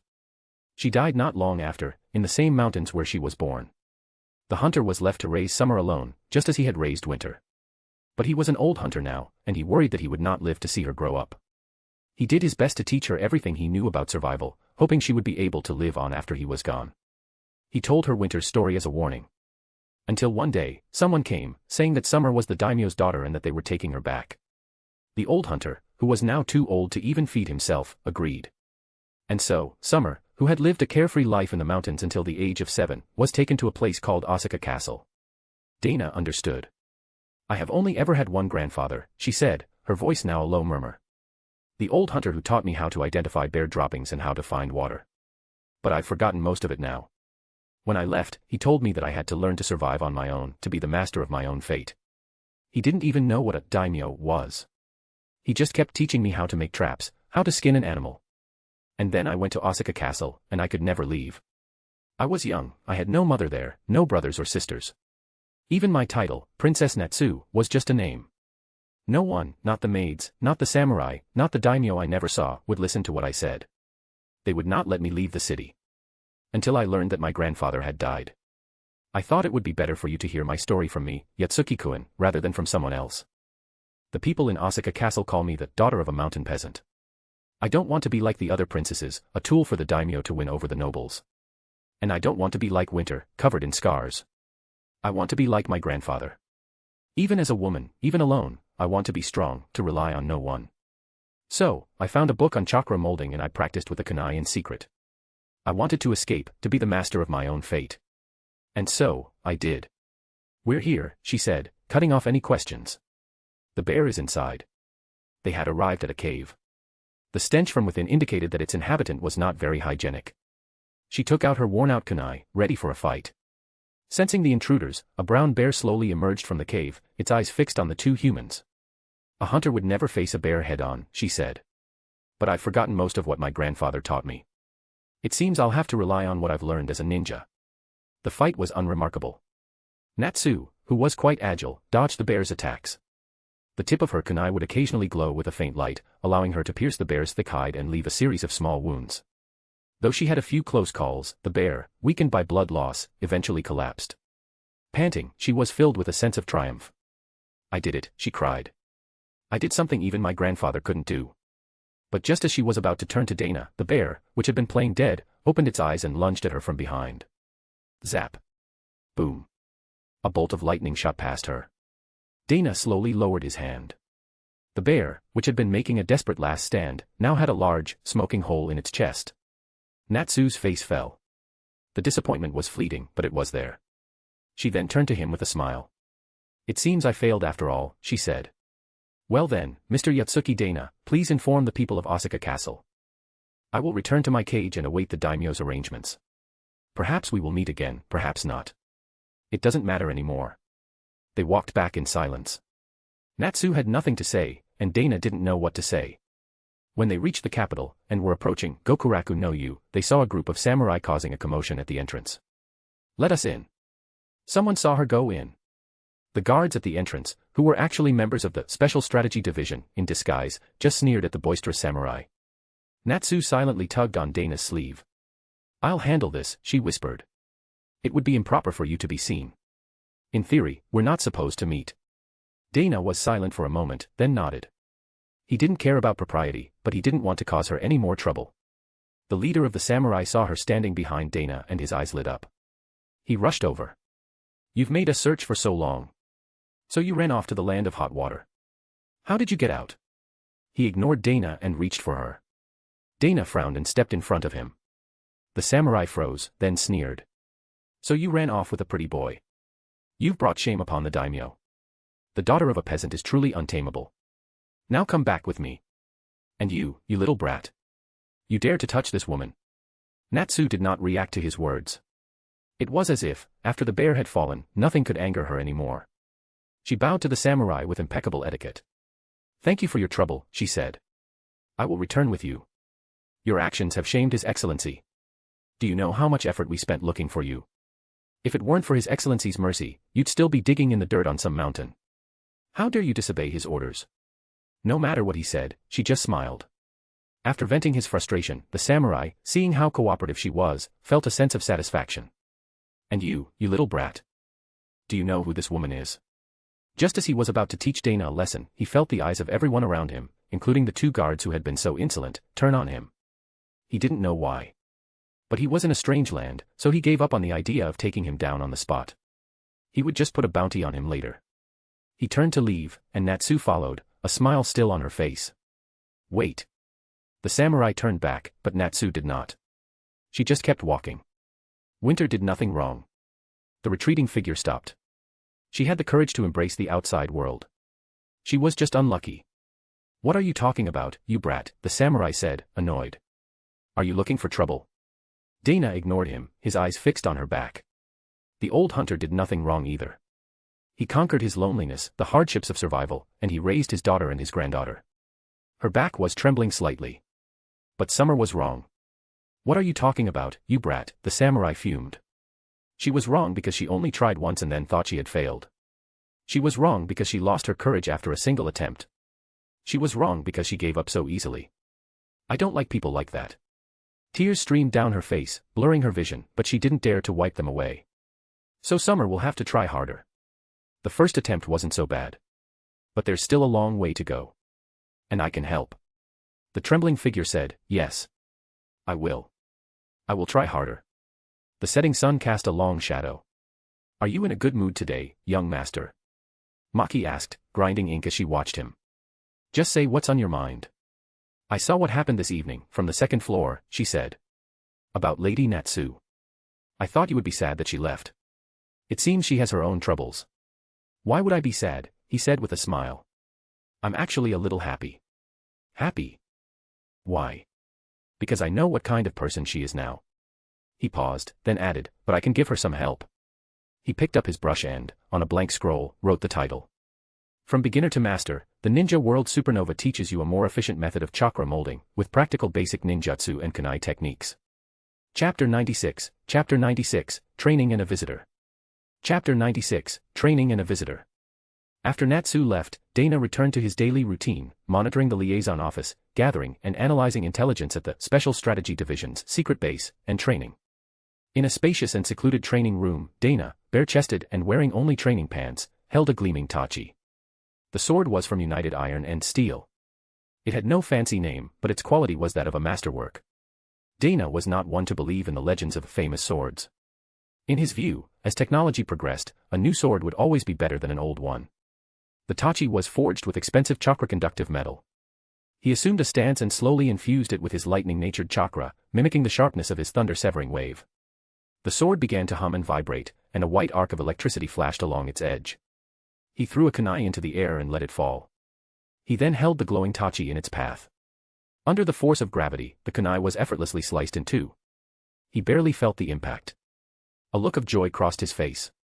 He was trying to use his unparalleled control over lightning to replicate the sharpness of the white fang's blade. But he soon noticed that the sword's temperature was rapidly rising, and the blade was becoming unstable. He hesitated for a moment, then decided to increase his chakra output. The hum grew louder and louder. The blade began to glow red, as if it had just been pulled from the forge, and it started to show signs of melting. The temperature in the room shot up, and molten metal dripped to the floor with a sizzle. He shook his head and stopped the flow of chakra. The tachi slowly cooled, but it was now warped. "It seems the White Fang's blade has something special to it," he mused. The legendary short sword of the White Fang was said to be thin and short, with a wide blade, a very different form from a conventional sword. It was likely designed to dissipate heat. But that also meant that without chakra, it was very fragile. He suspected that the Hitaki clan's ancestral blade had some special formula to accommodate its unique chakra application. It was easy for him to imbue a sword with his lightning chakra, and to mimic the properties of hardness and sharpness. But the material of the sword could not withstand it. This was an area he was not familiar with. With his absolute control over lightning, he could use most lightning jutsu just by seeing them. Lightning was like clay in his hands. He could shape it at will. The mimicry of the thunder dragon, the cutting power of the thunder-severing wave, and even a lightning release raisnon were all easy for him to master. Of course, this was limited to lightning. He couldn't even use a regular, non-elemental raisnon. On the battlefield, he would often use his lightning jutsu as he pleased, sometimes making up the names on the spot. Now, he wanted to develop more complex techniques. Just as he was about to continue his training, one of his subordinates came to report. "Lord Dana," he said, "someone has contacted us at the Underground Exchange using the Ashen Bandits code." Dana's eyes lit up. The only people who knew that code, besides themselves, were. After finishing his training, he disguised himself with a transformation jutsu and went to the Underground Exchange in the capital of the Land of Hot Water. A dilapidated tavern on the surface, a gambling den in the basement, and an exchange even deeper underground. When he had first found out, he had thought the owner was quite clever. He ignored the noisy drunks, passed through the smoky casino, and went down to the third level. The people in the exchange were all shady characters, each one wary of the other. They would naturally be observing any newcomers. He ignored their gazes and went to a private room in the back, a place for discussing the most secret of commissions. The moment he lifted the curtain, a kunai shot out at him without warning. He seemed to float backwards a few inches, dodging the strange attack. A woman was standing there, on guard. "That's dangerous," he said, pushing aside the kunai that was pointed at him. Just verifying that you're the leader of the Ashen Bandits. You can drop the transformation, he said, sitting down. You're using one too. Why don't you drop yours? You're not in a position to negotiate, he said calmly. The woman hesitated for a moment, then released her jutsu. It was Tsunade. Where is Dan? She asked, her eyes filled with a complex mix of emotions. Did you bring it? He said with a playful smile. You didn't just bring yourself, did you? Take me to him, she said, her voice low. And I'll give it to you. Lady Tsunade, he said, his smile fading, have you forgotten the terms of our deal? My part was to save Dankato. Your part was yourself. She was silent. After a long moment, she took out an old-looking scroll. This is the training method for the strength of 100 seal, she said. The rest, please, let me see him first. He took the scroll and glanced at it. I understand your feelings, he said. But the situation is not what you think. You'll understand when you come with me. They left the exchange and headed out of the city. Tsunade followed him in silence. She had figured out that they were heading for the Land of Lightning. She had assumed he was taking her to the Ashen Bandits' secret base. But as they went deeper and deeper into the Land of Lightning, she began to panic. This seems to be the direction of the hidden cloud. He didn't take her directly to the village. Instead, he led her to a rocky mountain not far from it. There was a hidden entrance on the backside. This was an important laboratory of the cloud's research department. When he stopped, guards appeared, but after verifying his identity, they disappeared again. Who are you? Tsunade said, her face pale, her voice trembling. He had someone open the gate, then released his transformation and made a please, come in gesture. Allow me to introduce myself, he said. I am the leader of the Ashen Bandits. Seeing his true face, Tsunade was a mixture of shock and anger. You're Yotsuki Dana, she interrupted. You're from the hidden cloud. The open gate looked like a giant, devouring mouth. Dana stood up straight and looked at her. Does it make a difference? Chapter 97, Een Seal and Shikatsu Forest. Chapter 97, Een Seal and Shikatsu Forest. In the deep, dark corridor, Tsunade felt countless eyes on her. I've always said, Dana said as he walked, that a laboratory doesn't have to be so gloomy. But it seems ninja believe that this is the only way to make it look secret. This is not some dark place for human experiments. It's just, traditional. Tsunade was silent, her thoughts a mystery. They came to a room filled with instruments. Two figures were operating something. Behind a large glass wall was a hospital bed. Though she couldn't see the face, she knew, instinctively, who it was. Dan, she cried, pressing her face against the glass. Long time no see, Grandpa Yoshitoki, Jonin Anze, Dana said to the old man in the corner. What are you doing here? There was only one person Dana would address with such respect, the old man who had cured his bloodline disease, Yoshitoki. He had grown even older in the past few years, but with better care, he was not as slow as he had been in that small mountain village. He had thrown himself into his research and medical work, and it had given him a new vigor. And Mamoru Anze, after the incident years ago, had, with his long-held passion for medical ninjutsu, given up the life of a conventional ninja, despite his jonin rank, and had become one of Yoshitoki's disciples.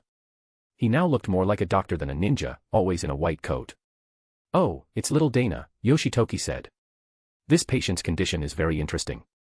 I come by every now and then to record the data. Dana looked at Tsunade, who was now biting her lip. Well then, he said, since you're here, you must know more than anyone. Grandpa Yoshitoki, would you be so kind as to explain the patient's condition to this lady? Tsunade turned to look at the incredibly old man. She had a faint memory of him. This patient suffered a massive blood loss from an external wound, he explained. He was in a state of extreme hypovolemia, which led to a lack of oxygen to the brain, causing damage. Even after using a healing talisman to infuse him with life force and restore his hematopoietic function, it was no use.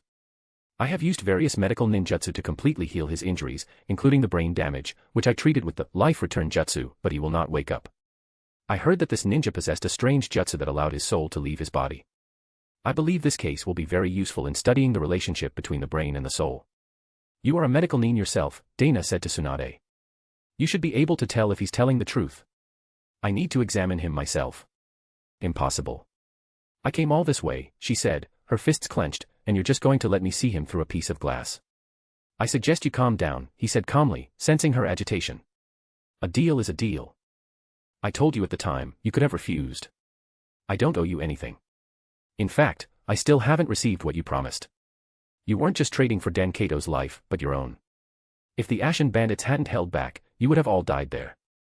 The fact that you're even here, yelling at me, is something you should be grateful for.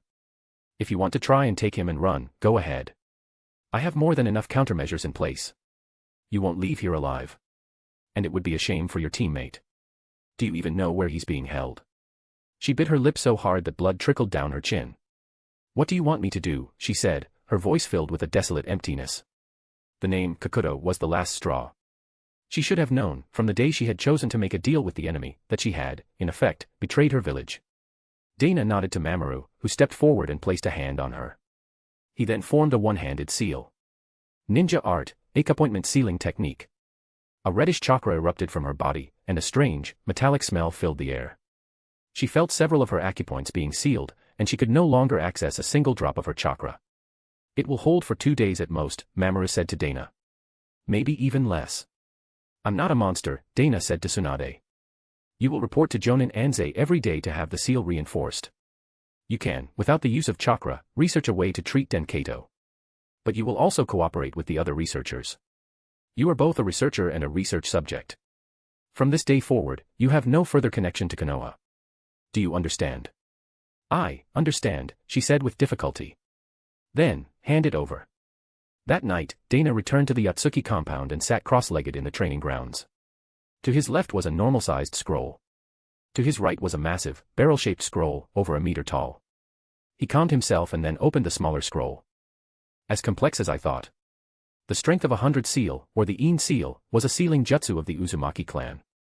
The earliest known user was Mito Uzumaki, the wife of the first Hokage. But she was likely not its creator. In the original story, it seemed that only women could learn it, as all its users had been female. And the In in its name. But from the contents of the scroll, he judged that it was not exclusive to women. It just required a very fine control of chakra and a great deal of patience, which female ninja were more likely to possess.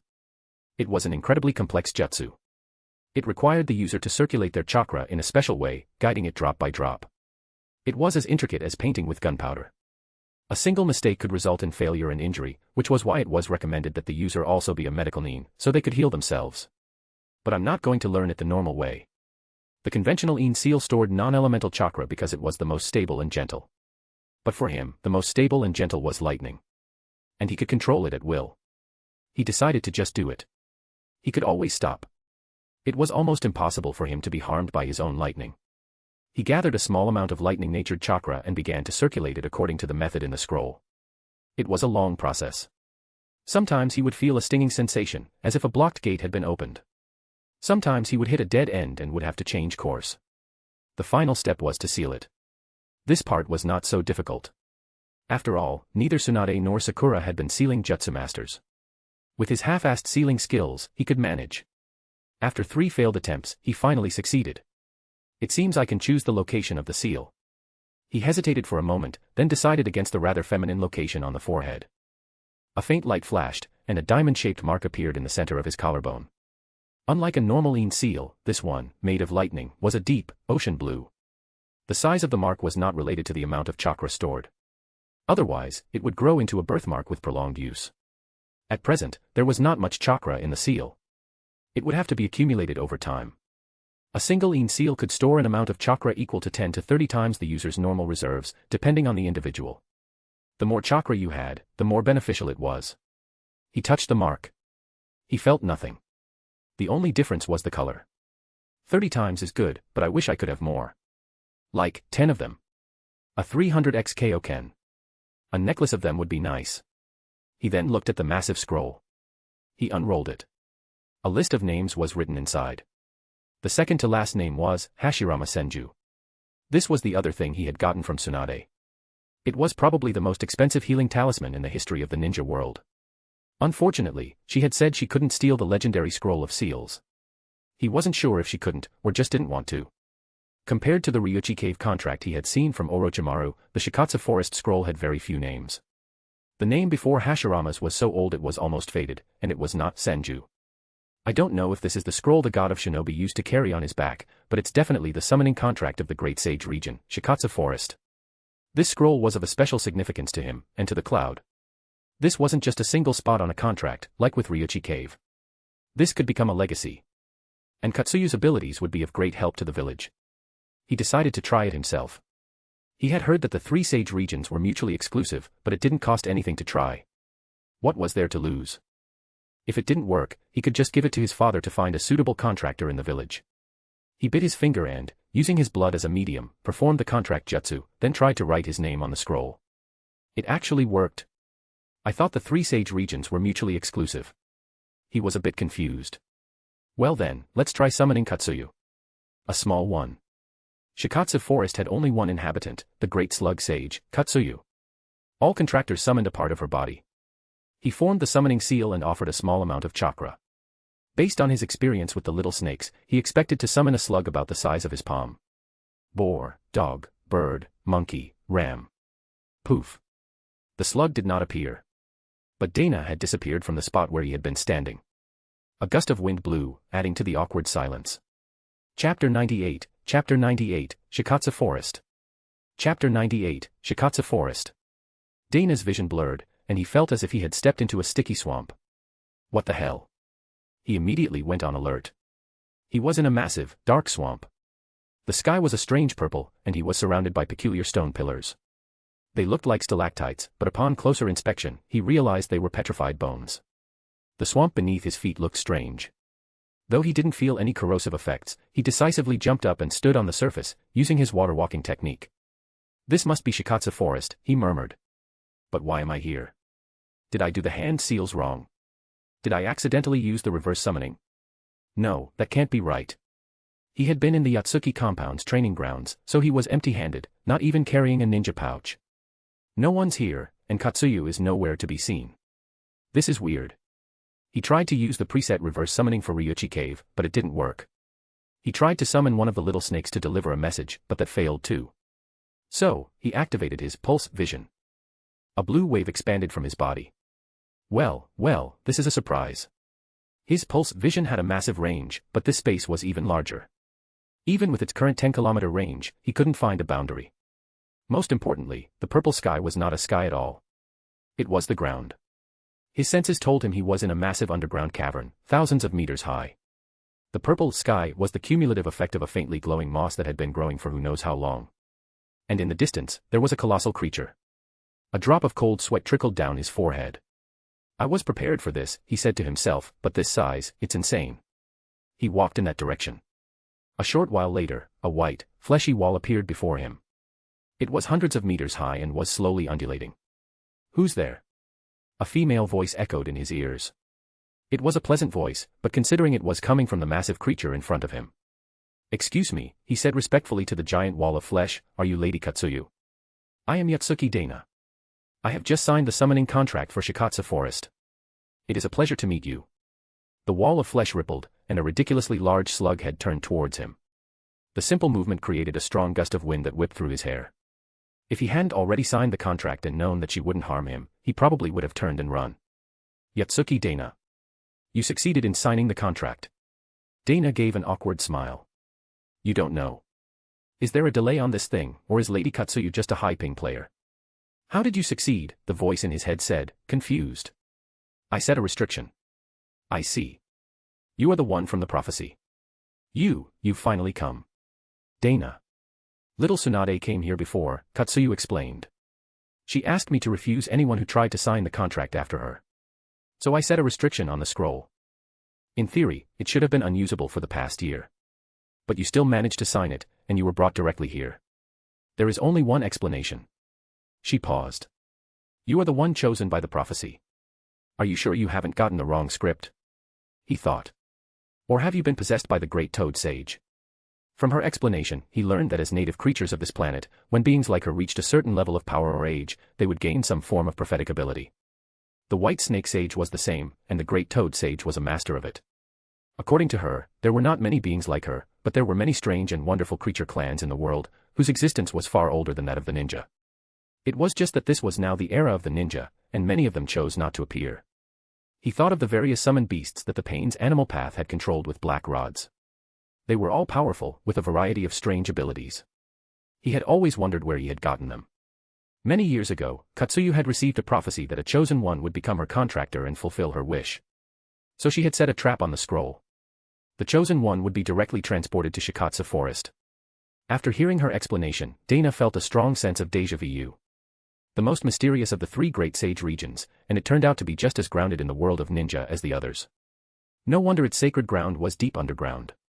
Though, perhaps because her voice was so pleasant, he didn't get the same feeling of being scammed by a charlatan. It was more like a young lady making a wish. He shook his head, banishing the terrible thought. Then what is your wish? My true body can no longer leave Shikatsu Forest, she said.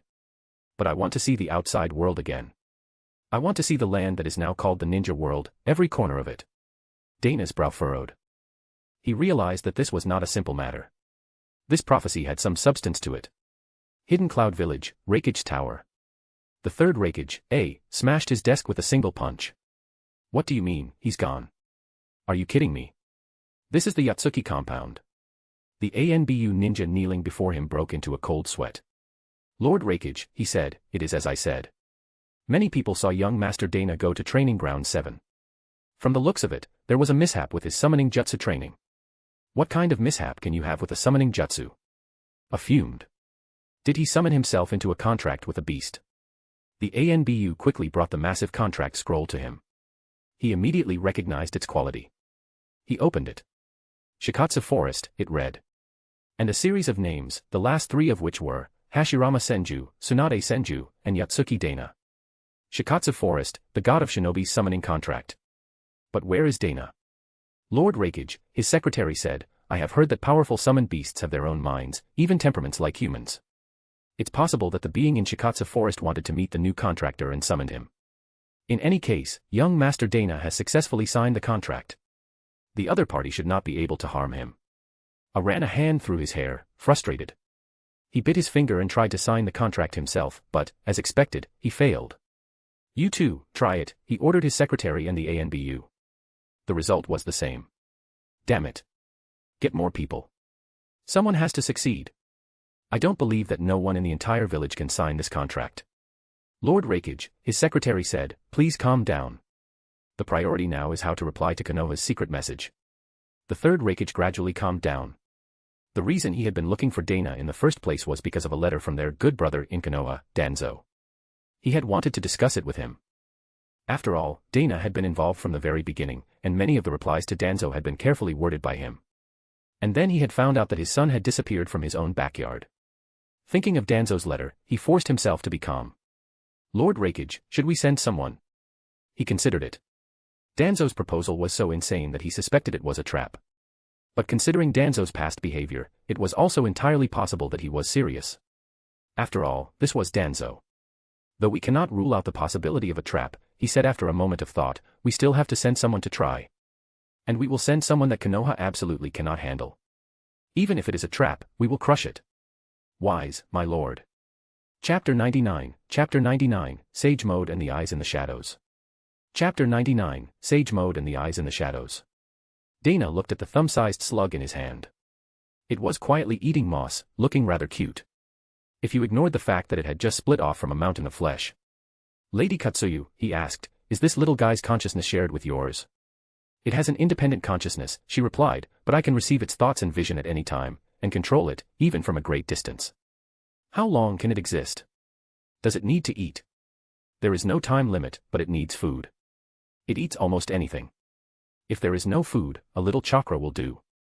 After learning a bit more about the little slug, Dana placed it in his collar. I'll have to run some tests when I get back, he said. I look forward to it, she said, her giant antennae twitching. With the matter of the prophecy settled, he moved on to another question. Lady Katsuyu, he asked, can you teach me Sage Mode? She lowered her massive head. You know of Sage Mode, she said. I can teach you, and provide some assistance, but I cannot guarantee you will learn it. I have not had many contractors, and of those, only a handful have learned Sage Mode. It is a very risky technique. You must be sure. I do not wish for the one in the prophecy to die so young. He knew the risks. Those who failed would be consumed by natural energy, their bodies turning to stone, and they would develop animal-like features. But he had come all this way. He had to try. Katsuyu began to explain what Sage Mode was. In the distant past, she said, there was no chakra on this land. But any living creature had a chance, however small, to master natural energy. The chance was so small, it was less than 1 in a million. And only these very few lucky individuals could use this miraculous power and establish their own legacies or clans. He thought of the Monkey King Enma's clan, the toads of Mount Mayaboku, the island turtle. These creatures were completely different from the ordinary animals of the ninja world. Their existence could not be explained by evolution. It seemed that natural energy had played a part. In the distant past, it had been the dominant force on this land. But compared to chakra, it was much more difficult to master. And ninja, or chakra, had only existed for about 1,000 years. And then, she continued, chakra appeared. This energy was much easier for living beings to master, and it gradually transformed this land. The number of creatures with special powers increased 100-fold, 1,000-fold. And some of them, the strongest among them, achieved a level of power that those who only used natural energy could not even imagine. He guessed she was talking about the Sage of Six Paths and his contemporaries. Some of the old ones, who had lived for a long time, who had been here before the age of ninja, saw how powerful chakra was and wanted to combine it with natural energy to create something even more powerful. This is what you call sage mode. It did not have a name at first. It was given by the humans who learned it. The humans of today have been greatly changed by chakra. Their bodies are no longer sensitive to natural energy, but are very sensitive to chakra. So, I will have to cover you in a special acid. This acid will enhance your perception of natural energy. Acid, he shivered. And you will need to mix your chakra and natural energy in a 2-to-1 ratio. That is, physical energy, spiritual energy, and natural energy in a 1-to-1-to-1 ratio. But it is dangerous. If the ratio is off, you will be consumed by the natural energy and turn to stone. The acid will sting your skin, a warning that you should stop. If you are lucky and do not die, you will gradually learn how to absorb natural energy and create sage chakra. Therefore, sage mode requires a very high level of chakra control. Her explanation was clear and concise, without any of the usual cryptic nonsense. Combined with his memories from his previous life, he quickly understood how to learn sage mode in Shikatsu Forest. He thought for a moment, then asked one last question. Lady Katsuyu, what do you think would happen if I used lightning-natured chakra instead of non-elemental chakra to learn sage mode? Konoha, Hokage Tower. It was already dark, but the fourth Hokage, Tsukumo Hatake, was still working. As the ANBU commander, he had always found the daily paperwork to be a headache. Now, as Hokage, the workload had increased exponentially. He would rather be facing the cloud's shields. Especially since most of the work was so trivial. The menu at the Ninja Academy, the repairs to the village gate, a squabble between a civilian and the military police force, it was all giving him a headache. These were all part of a Hokage's duties, but when he was the ANBU commander, he had never seen the third handle such trivial matters. Lord Hokage, one of his subordinates reported, Elder Sarutobi requests your presence at the Senju compound. What is it about? Tsukumo asked, looking up. It seems it's about Lady Mito. The matter of the Nine-Tails Jinchuriki, he realized. But for such an important matter, he, the Hokage, was being summoned. He gave a self-deprecating smile. Most of the power in Konoha was still in the hands of the Council of Elders, led by Hiruzen. But he had never been suited for the role of Hokage, and he had no desire to fight for power. He stood up, put on his Hokage hat, and went to the old Senju compound. When he arrived, the room was already filled with people. All four of Konoha's elders were there, along with the elite of the Sealing Corps. Hiruzen nodded at him. Mito Uzumaki was very old now, her frail body propped up against the headboard. She smiled at the people around her. Hiruzen, she said to him, it's all right. I have a feeling that today is the best time. It's a shame little Tsunade isn't here. When a Jinchuriki dies, the tailed beast also dies, its chakra dispersing, only to be reborn after a long time. So, to ensure a smooth transfer, the tailed beast had to be extracted while the Jinchuriki was still alive. Mito Uzumaki was sacrificing the last of her life so that Konoha could create a new Jinchuriki. A young, red-haired girl was brought in. The room was so full of people that she was very nervous. Seeing the old Mito, she suddenly understood what was about to happen. Tears streamed down her face, and she threw herself on the bed. Grandma Mito. Kushina-chan, Mito said with a smile, you're a smart girl. You must have already understood. I'm sorry. This day had to come. Kushina just shook her head. Kushina-chan, Mito said, a Jinchuriki is a vessel for a tailed beast. But before that, you must find love to fill it. That way, even as the Jinchuriki of the Nine Tails, you can still find happiness.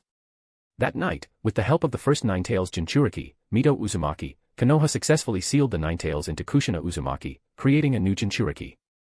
And the eyes and the shadows were ready.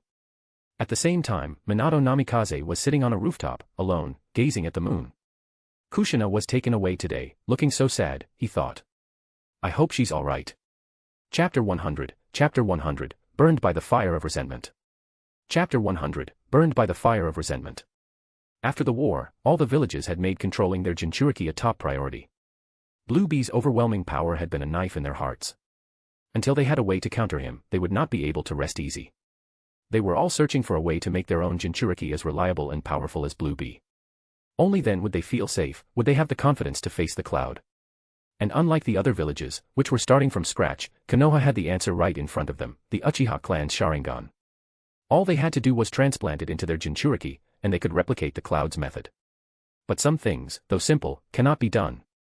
Even though they knew the answer, no one in Konoha dared to speak of it. Hiruzen did not speak of it. The elders did not speak of it. Even the Uchiha themselves were silent on the matter. It was a line that could not be crossed. Whoever spoke of it would be attacked by all the clans. They might dislike the Uchiha, dislike the military police force, but if the village leadership were to reach for the Sharingan, the other clans would not remain silent. There was another option, to seal the Nine Tails directly into an Uchiha. The resulting Uchiha Jinchuriki would likely be even more powerful. But no one in the village leadership suggested this either.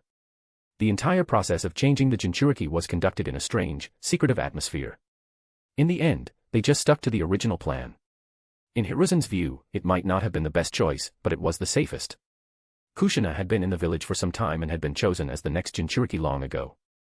As an Uzumaki, she would at least be able to suppress the tailed beast. As for how to make her a controllable Jinchuriki, Hiruzen felt that Kushina still had room to grow. With the Uzumaki clan sealing jutsu alone, she might one day be able to use the Nine Tails power. But just as the Konoha leadership had buried Mito Uzumaki and comforted Kushina, just as everyone thought the matter was settled, the eyes in the shadows decided that their time had come. In the deep, underground base, Danzo, who had just witnessed the birth of the new Jinchuriki, returned to the foundation. He entered his most secret office and took out the letter he had just received. Using the unique encryption method, he deciphered the contents, bit by bit. Such a big appetite, he mused. It seems even my old friend in the cloud has his moments of weakness. He tapped his fingers on the desk, considering the feasibility of the plan. Between ninja, even in a transaction, things were never as simple as they seemed. He, Danzo, was not some fresh-faced academy graduate. He had to have a backup plan. As he was thinking, the image of Tsukumo in his Hokage robes flashed in his mind, and his mood soured. Before Hiruzen had stepped down, he had made many preparations. He had thought it was a heaven-sent opportunity, but he had been outmaneuvered by Hiruzen when he least expected it. After the matter was settled, neither of them had mentioned it again. Hiruzen had never brought up Danzo's behind-the-scenes manipulation of public opinion, and Danzo had never questioned why Hiruzen had kept his decision about the next Hokage a secret.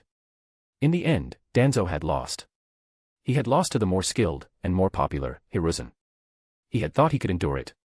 But the truth was, every time he saw Tsukumo in his white Hokage robe, he would unconsciously clench his fists. That robe, that position, it should have been his. When his old teammate, Hiruzen, had been Hokage, he had been able to suppress his desires. But with Tsukumo in power, Danzo was being burned by the fire of his own resentment every single day. It was a change he had not anticipated. Why should a junior become Hokage, and not him? Before he had become Hokage, Tsukumo had even been under his command as the ANBU commander. He opened his eyes. He had made up his mind. He wrote a reply. Hidden Cloud Village, Ninja Academy. The young Sabai, no, Killer Bee, was training. Ever since he had been guided by Dana, he had been diligently studying the art of the multi-sword style. But he had found that his foundation was too weak to use the seven-sword style directly, so he had started with a smaller number of swords. His teachers had tried to dissuade him several times, but as a student of the Ninja Academy, Killer Bee was undoubtedly a talented child, and he possessed an inhuman perseverance. Against all odds, he had insisted on studying the multi-sword style. His strange training methods had also made him an outcast. Though he was consistently one of the top students, he had no friends and was often mocked by his peers. Like now. He was training in the training grounds, and all the other kids were giving him a wide berth. But he didn't care. In the face of the ultimate art of the multi-sword style, such flimsy friendships were worthless. He, Killer Bee, was destined to be the man who wielded 7 swords and became one of the 300 Spartans of the cloud. If he was bold enough, he thought, he might even be able to negotiate a spot among the 4 heroes of Mount Tenmaku in the future.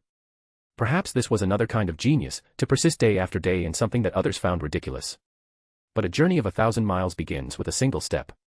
He knew he had not yet mastered the ultimate art of the multi-sword style. So, he had to first master the basics, and then gradually increase the number of swords. He held a sword in each hand and a third in his mouth. Three-sword style, whirlwind charge. He charged at his imaginary enemy, a flurry of slashes and spins. Combined with his decent taijutsu talent, it actually looked quite impressive. But at the last moment, he lost his grip on the sword in his mouth, and it went flying. Damn it. Though he was a bit of a daredevil, he didn't want to hurt anyone. The short sword spun through the air. Just as it was about to land in a group of people, a red-haired figure leaped up and caught it. You probably shouldn't be practicing such a dangerous and unfamiliar technique at school, Hiroto Uzumaki said with a smile as he landed. Then his expression changed, and he wiped the drool from his hand. Ko, who was standing nearby, quickly jumped back, afraid of being hit by her brother's spit-covered hand. She shot Killer Bee a look of disgust. What kind of disgusting technique is he practicing? Hiroto returned the short sword to him, surreptitiously wiping his hand on his sleeve. What kind of technique is that? He asked. Killer Bee excitedly demonstrated his multi-sword style again. Three-sword style, whirlwind charge. Hiroto watched, then stroked his chin. The human bite is strong, he said, but not strong enough for a sword that has to withstand impact. And you could hurt yourself. Your multi-sword style has a fatal flaw. Killer Bee was unfazed by his criticism.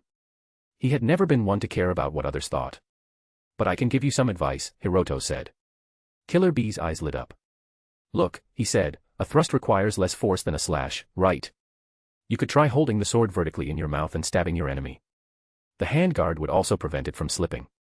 And when you get stronger, you could even use your chakra to spit the sword at your enemy. What do you think? Killer Bee imagined himself holding a sword vertically in his mouth, stabbing his enemy full of holes, and then his mind went blank. He couldn't imagine anything else. So cool, he said excitedly. Chapter 101, The Anomaly of Sage Mode. Chapter 101, The Anomaly of Sage Mode. As Hiroto and Killer Bee were discussing whether the four-sword style should be held between the legs or with two swords in the mouth, like a pair of steel fangs, an ANBU ninja appeared at their side. Hiroto Uzumaki, Ko Uzumaki, he said, Lord Raikage summons you. Hiroto was surprised, but he nodded. In the past few years, he had been focused on his training at the advanced ninja school, occasionally taking on missions within the village to earn some extra money. He didn't know why the Raikage would be summoning him and his sister. The village was about to establish a specialized ninja school, and a talented ninja like him was naturally expected to continue his studies. The scholarship would be even more generous. While others had to pay for their education, the Uzumaki siblings were getting paid to go to school. Of course, he didn't think of himself as a genius. He knew his friend Dana was much stronger than him. He still had a lot to learn. Speaking of his friend, he had heard that Dana had returned to the village, but he had been gone again for the past few days. But he and his sister were used to their friend's mysterious comings and goings. Hiroto and Ko went to the Raikage Tower and were led into his office. There were already a number of people there.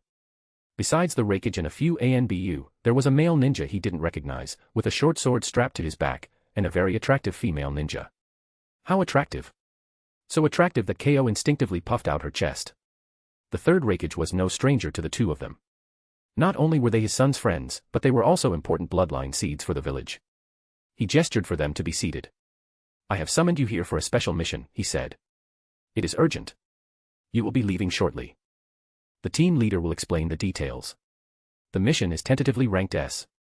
Hiroto was shocked. An S-rank mission. But then his mind started to turn. An S-rank mission meant a reward of at least 1 million Ryo. His heart began to beat faster. Calm down, calm down. It has to be split. The Raikage, assuming he was nervous, continued, these two will be your team leaders. You will obey their commands. This is Samui, a jonin from the Sealing Corps. And this is Kyohei Kawanishi, an elite jonin from the ANBU. Though the two of them were known as young geniuses in the advanced ninja school, Hiroto was only a chunin, and Ko, who was younger, was only a genin. Seeing the serious atmosphere, the two of them sat up straight, their hands on their laps. Yes, sir, they said in unison. Go home and inform your family. We will meet at the village gate in 3 hours. In an unknown underground location, a purple mist filled the strange space. Dana was bare-chested, wearing only a pair of shorts, his muscles lean and defined. Learning Sage Mode required a calm and clear state of mind. After a few moments, he felt his body and mind relax, a sense of peace washing over him. Lady Katsuyu, he said, I am ready. We can begin. She nodded and spat a special acid at him. Haktui. He felt as if he had been hit by a water balloon several meters in diameter. Calm down, calm down. A slug's secretions are not spit. They are acid. The massive glob of acid enveloped him. He felt a brief stinging sensation, and then nothing. He wasn't suffocating.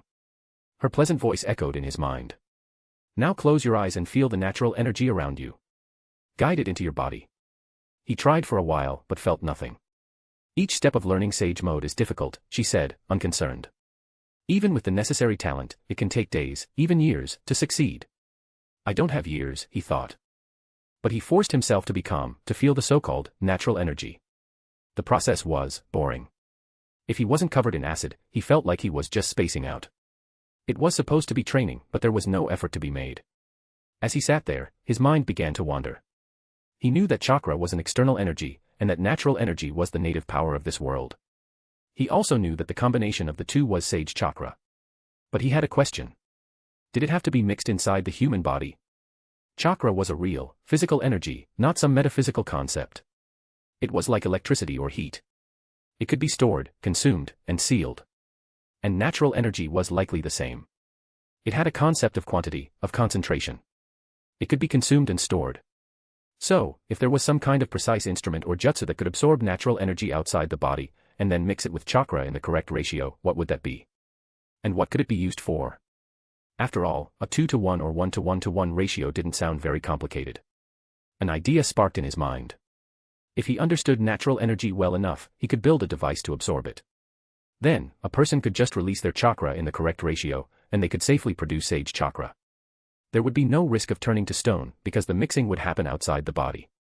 And then, what? That was the question. Chakra that has left the body is difficult to reuse.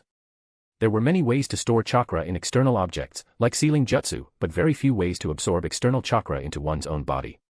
As his mind was wandering, Katsuyu's voice boomed in his head. Yotsuki-kun. Be careful. He snapped back to reality, only to find that his arm had begun to turn to stone. The acid was now burning his skin. When did that happen? I didn't feel any natural energy. He quickly tried to circulate his own chakra to mix with the natural energy, but he had been distracted. He had no idea what it felt like. It was like holding a bullet but not knowing where to aim, let alone the problem of precise mixing. The petrification was spreading. A cold sweat broke out on his forehead. The idea of turning to stone was one thing, but to actually watch your own flesh turn to rock was terrifying. Just as he was about to ask Katsuyu to stop the process, he heard a familiar, yet unfamiliar, crackling sound. That sound. His purple spine began to glow faintly under his skin, a bizarre silhouette outlined by tiny arcs of electricity. It had been years since his spine had shown any signs of its former strangeness, since he had fed his body with chakra. And now, he felt the petrification in his arm rapidly receding. It's absorbing the natural energy. Chapter 102, Spying on Natural Energy. Chapter 102, Spying on Natural Energy. It's absorbing natural energy. He carefully examined the sensations within his body. He could vaguely feel a strange, subtle energy being absorbed by his spine.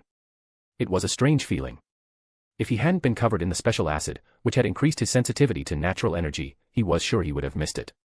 And upon closer inspection, he realized that this subtle sensation was not unfamiliar at all. It was as if his spine had been absorbing this energy all along, but this was the first time there had been such a rich supply of it, and the sensation had become much stronger. Sure enough, Katsuyu's words confirmed his feeling. Your body is absorbing natural energy without mixing it with chakra, she said. You are one of us. One of us.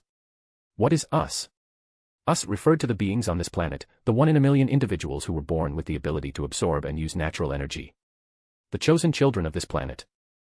Why was it that no matter how strong a ninja became, as long as they did not reach the level of the Sage of Six Paths, their physical bodies could not transcend the mortal realm? They could have the power to shatter mountains and split the earth, they could have an almost immortal regenerative ability, but without the aid of chakra, even the strongest of them could be cut by a dagger. They were still mortal. No matter how much chakra they possessed, it would not improve their physical bodies. They still had only a few dozen years of life. Their backs would still ache, and their teeth would still fall out. But natural energy was different. Beings like Katsuyu, who could directly use natural energy, had not only gained powerful physical bodies and a variety of miraculous life-altering abilities, but also a lifespan of thousands of years. The Sage of Six Paths, who could destroy the world, had been dead for hundreds of years, but beings like the Great Toad Sage and the White Snake Sage were still alive and well. A phrase from his past life came to his mind: to cultivate the spirit without cultivating the body is to end up with nothing. His own physical strength had been abnormal since he was a child. It was not the kind of strength that was enhanced by chakra, but a strength that was inherent to his body itself. His weight was several times that of his peers, and even as a child, without chakra, he could use his pure physical strength to perform taijutsu at a chunin level. This was likely because he, or rather his spine, had been slowly absorbing natural energy and transforming his body all along.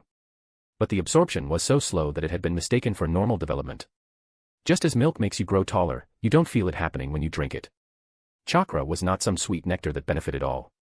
It was just a potent drug planted by a certain clan. In fact, chakra itself was probably just the natural energy of this land, absorbed and converted by the god tree. After all, the god tree could not create something from nothing. If it could produce chakra without absorbing the nutrients of this planet, then why plant it here at all? Why not just throw it into the void and wait for it to bear fruit? Chakra, natural energy. Chakra had a very high applicability. Countless people could use it. And in just a dozen or so years, it could give a person the power to shatter mountains and split the seas. Natural energy, on the other hand, could only be used by the lucky few, 1 in a million. The training was incredibly slow, but it could sublimate a living being, even grant them a long life. Even Sage Mode could not do that. Because Sage Mode was just another way of using chakra. The natural energy that entered the body was only used to mix with chakra to create Sage Chakra, not to be absorbed by the body. In fact, for most people, absorbing Sage Chakra was harmful and would cause petrification. Katsuyu was both surprised and delighted. Unbelievable, she said. It has been a very, very long time since I have met another of my kind, one who can naturally use natural energy. Yotsuki-kun, I look forward to your future. Dana was also pleasantly surprised. He had always thought of ninja as glass cannons, their lives as fragile as paper. Was natural energy the true path? But you can still learn to mold Sage Chakra, Katsuyu said. Pure natural energy is relatively gentle, not as volatile as chakra. Even I, in battle, prefer to use chakra. And Sage Chakra and Sage Mode can greatly enhance your chakra control, the power of your ninjutsu, your sensory abilities, and your taijutsu. He nodded. Natural energy would be added to his training regimen. For now, with Katsuyu here to guide him, he would first master Sage Mode. He suppressed his excitement and continued to try and mix his chakra with the natural energy that was gradually entering his body. And then he discovered he couldn't. Not a single wisp. His spine was not leaving him a single drop of natural energy. He remembered how his chakra had been the same way, all of it absorbed into the bottomless pit of his spine, for years. This is going to take a while, he thought. I should probably send a message to Dad. With that, he summoned a small snake. Hiroto went home and explained the situation to his mother. He and Ko had agreed beforehand not to tell her it was an S-rank mission, just a special mission assigned by the village. His mother was worried, but she was no longer the newcomer she had been when they had first arrived. She knew the special nature of the ninja profession. She just reminded them to be careful and made them a large number of rice balls for the road. Though she didn't say it, they knew she was very worried. The two of them arrived at the village gate on time. Samui and Kyohei were already waiting. Kyohei looked them over. What's that you're carrying? He asked, looking at Hiroto's backpack. Hiroto and Ko blushed. Rice balls, Hiroto said shyly. Our mom made them for us. Kyohei was speechless. Ninja on a mission usually traveled light, eating off the land or, at most, carrying a few soldier pills. Rice balls, well, they'd probably be eaten before the mission even started. All right, he said, let's go. Kyohei and Samui took the lead, leaping through the mountains, with the Uzumaki siblings following behind. Samui was so attractive, and her clothes so revealing, that Hiroto didn't even dare to look up, his eyes fixed on his own feet the entire way, earning him a merciless glare from his sister. At first, Kyohei had slowed down to test their skills. But he soon discovered that they were both quite strong and showed no signs of fatigue. For their age, it was an impressive performance. He remembered the stories about the Uzumaki clan's innate talent and, after exchanging a look with Samui, picked up the pace. Half a day later, they reached the coast and finally took a short break. Looking out at the vast, open sea, Hiroto finally found a chance to speak. Kyohei-senpai, he said, we still don't know what the mission is. Could you tell us? I'm not the leader of this mission, Kyohei said. The captain will explain everything. Hiroto was surprised. He had thought Kyohei was in charge. He then looked at Samui. Don't look at me, she said with a stretch, her impressive curves making him blush. I'm not the captain either. The captain isn't here yet. Not here yet? Ko asked, confused. They had been traveling for half a day, and their captain hadn't even shown up. And why were they just standing here, on the coast, in the wind? As they were wondering, a massive head shot out from the deep sea. A huge wave of water was displaced, and they had to use their water walking to keep their balance. A giant turtle, as large as an island, rose from the depths. Hiroto and Keio's jaws dropped. "Wah, what is that? Have you never seen the island turtle before?"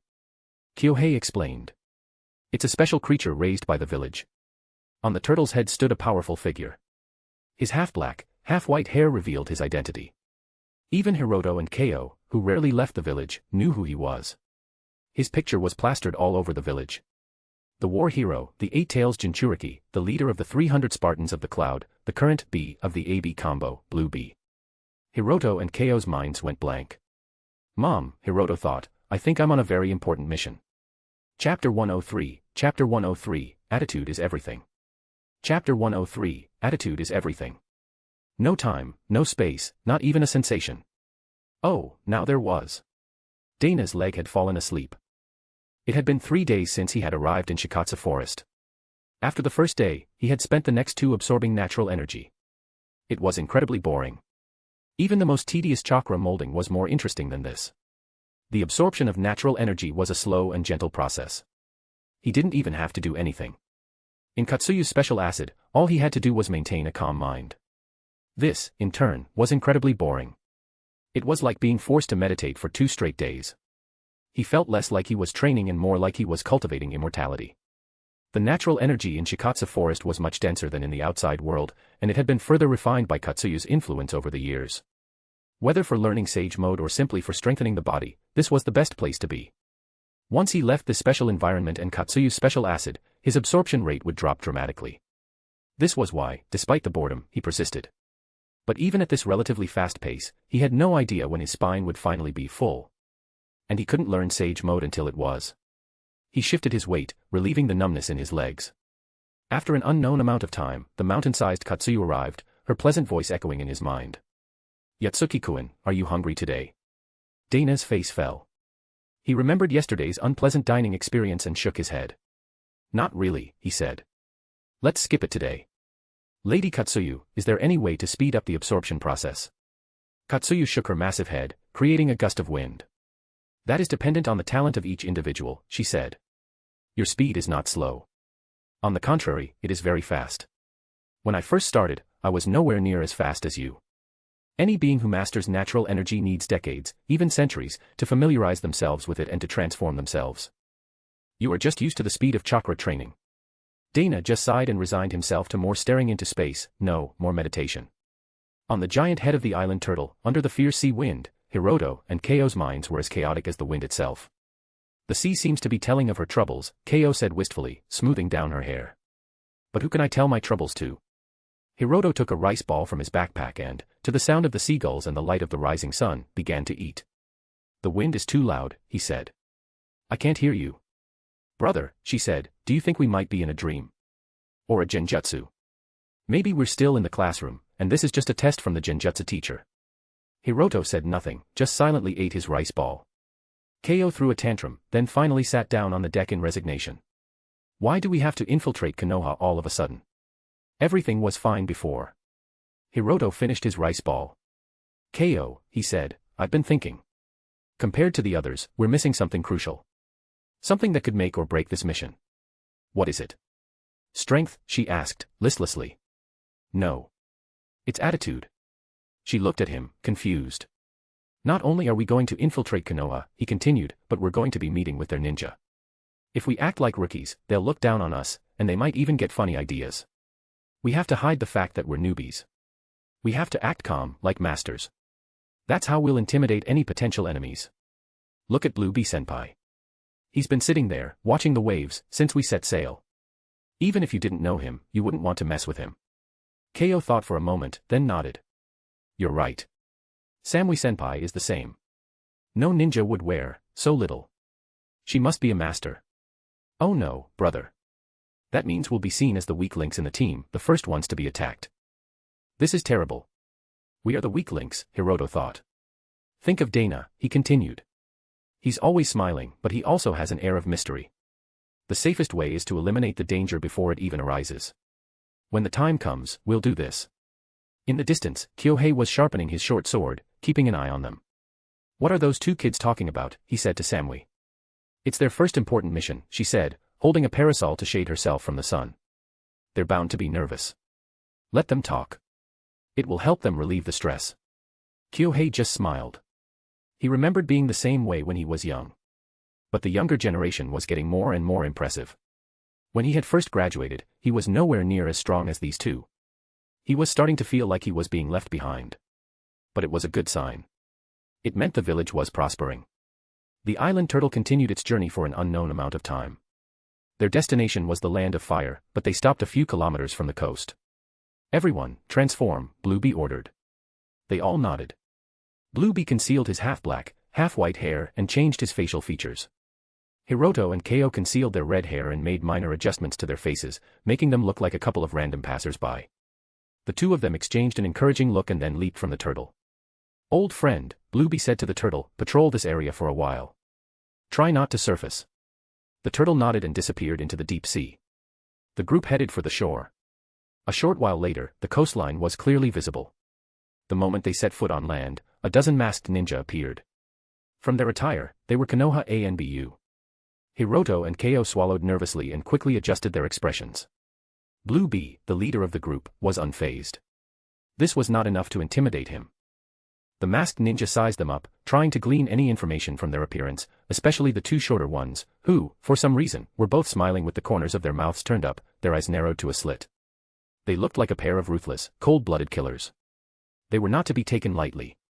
Dispel your transformations, the leader of the ANBU said. That wasn't part of the deal, Blueby said, not even blinking. I have no desire to be on Konoha's wanted list. The transformations are for everyone's benefit. The two groups were at a standoff. Just as Hiroto thought a fight was about to break out, the ANBU leader reluctantly nodded in agreement. The five of them followed the ANBU through the forest for half a day and arrived on the outskirts of Konoha, in the direction of the Forest of Death, still a good distance from the village itself. The ANBU ninja calculated the time. Any further, and you'll be detected by the barrier, he said, pointing. After dark, an opening will appear here. It will only be open for 3 hours. Are you coming with us? Blueby asked with a sarcastic smile. No, the ANBU leader said. We will be here to cover your retreat. Cover, in this case, meant make sure you don't get away. I don't trust Konoha ninja with my back, Blueby said. 2 of us will stay here as backup. The other 3 will infiltrate the village. Hiroto, still maintaining his smirking god of war expression, thought to himself, it's really happening. Mom, we're about to infiltrate Konoha. Chapter 104, Chapter 104, the Jinchuriki is captured. Chapter 104, the Jinchuriki is captured. In the Raikage Tower, the Third Raikage was getting ready. He had taken off his Kage robes and was now in his ninja gear.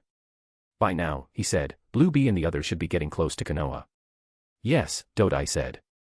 I wonder if there will be any problems. If there are, the Raikage said with a grin, Konoha loses an elder. If there aren't, Konoha loses a Jinchuriki. Either way, the cloud wins. Ha ha ha. With the Uzumaki siblings and Samui, who is an expert in the iron armor seal, we have a backup plan even if things go wrong. Dodai nodded. Though Dana hadn't been involved in the planning of this mission, they had considered all the possibilities. Just then, someone knocked on the door. Lord Raikage, a ninja reported, the summoning array Lord Dana left behind has been activated. A message has arrived. The Raikage spirits lifted. He took the scroll and read it. The message was short. A smile spread across his face. That kid, he said, he's found some kind of opportunity. He's learning something incredible. Should I send a reply? The man asked. The snake is still here. Just tell him, okay, the Raikage said. Let him focus on his training. An opportunity like this must be seized. He had gathered enough combat power for this mission. He didn't need any more. He was planning on going himself. In his deep, underground base, Danzo was in his office, flipping through a stack of intelligence reports, looking for something. Lord Danzo, one of his subordinates reported, they've arrived. Who are they? Danzo asked, his voice low. I don't know, my lord, the root member said, shaking his head. They have maintained their transformations and refused to dispel them. There are 5 of them. They came from the coast. Danzo rubbed his temples in frustration. As he had expected, the men his cloud ally had sent were not so honest. It was a shame the Foundation didn't have any Byakugan users to see through their transformations. But the arrow was already on the bow. It had been difficult enough to create such a massive security breach in Konoha. If he failed now, he might not get another chance. How many men are guarding the exit of the barrier? 11, my lord. Though he believed the men his ally had sent were likely pawns, he could not afford any mistakes. Send 2 more squads, he ordered.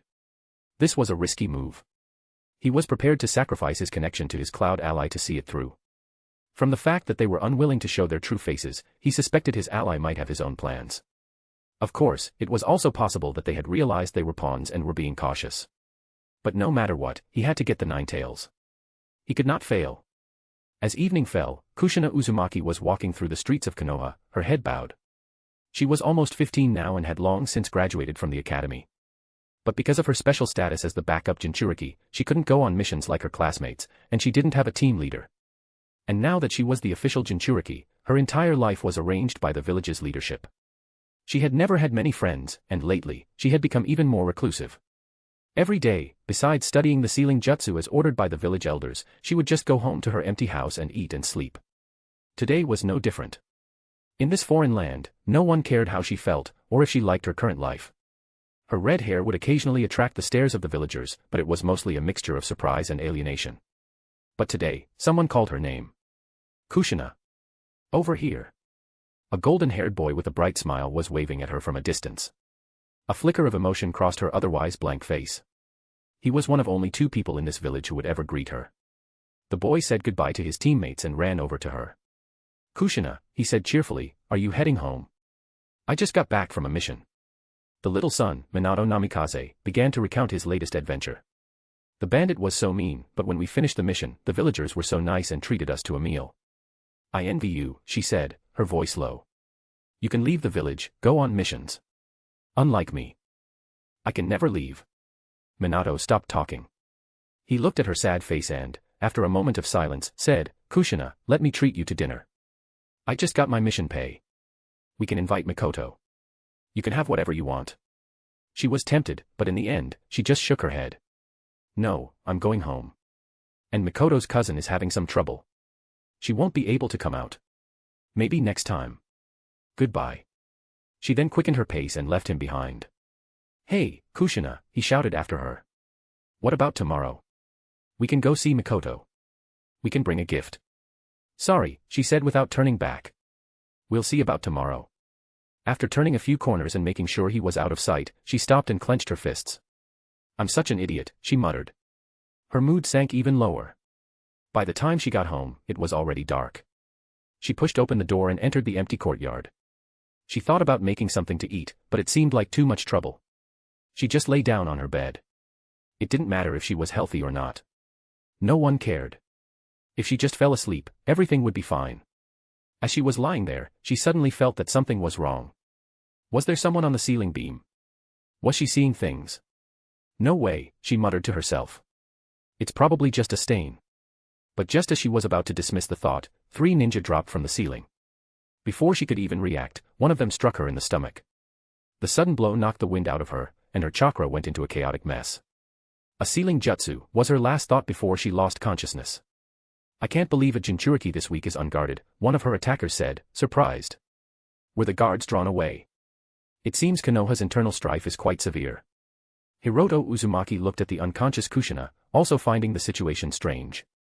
Keio looked at the girl, who was about her age and had the same color hair, with a complex mix of emotions. To meet a fellow clansman under these circumstances. Samui lifted Kushina's shirt to confirm the seal had taken effect, then slung her over her shoulder and gave a signal to the 2 siblings. The 3 of them headed for the village walls. Chapter 105, Chapter 105, Something's Not Right. Chapter 105, Something's Not Right. In a vast, dark sewer, the sound of dripping water echoed. Kushina opened her eyes and found herself standing in water. Where am I? She couldn't remember how she had gotten here. She walked deeper into the sewer, and after what felt like an eternity, she came to a huge chamber. A massive creature was imprisoned behind a cage of ridiculously large metal bars. A terrifying eye opened and stared at her. Umph. A new brat, a deep voice rumbled, echoing through the chamber. After that old woman, now it's a little girl. Kushina stumbled back in fear, then realized where she was. This must be the 9 tails, sealed inside her. She calmed herself. Am I here? She asked, because my real self is unconscious. That's right, the deep voice sneered. Beaten unconscious without a fight, and now you're being carried around like a corpse. She was silent for a moment, then looked at the Ninetales' fur, which was the color of molten lava. Such a hateful power, she said. As I thought. To have you sealed inside me is to be cursed with misfortune. Both Grandma Mito and I. You think I want to be locked up in here, the Ninetales roared.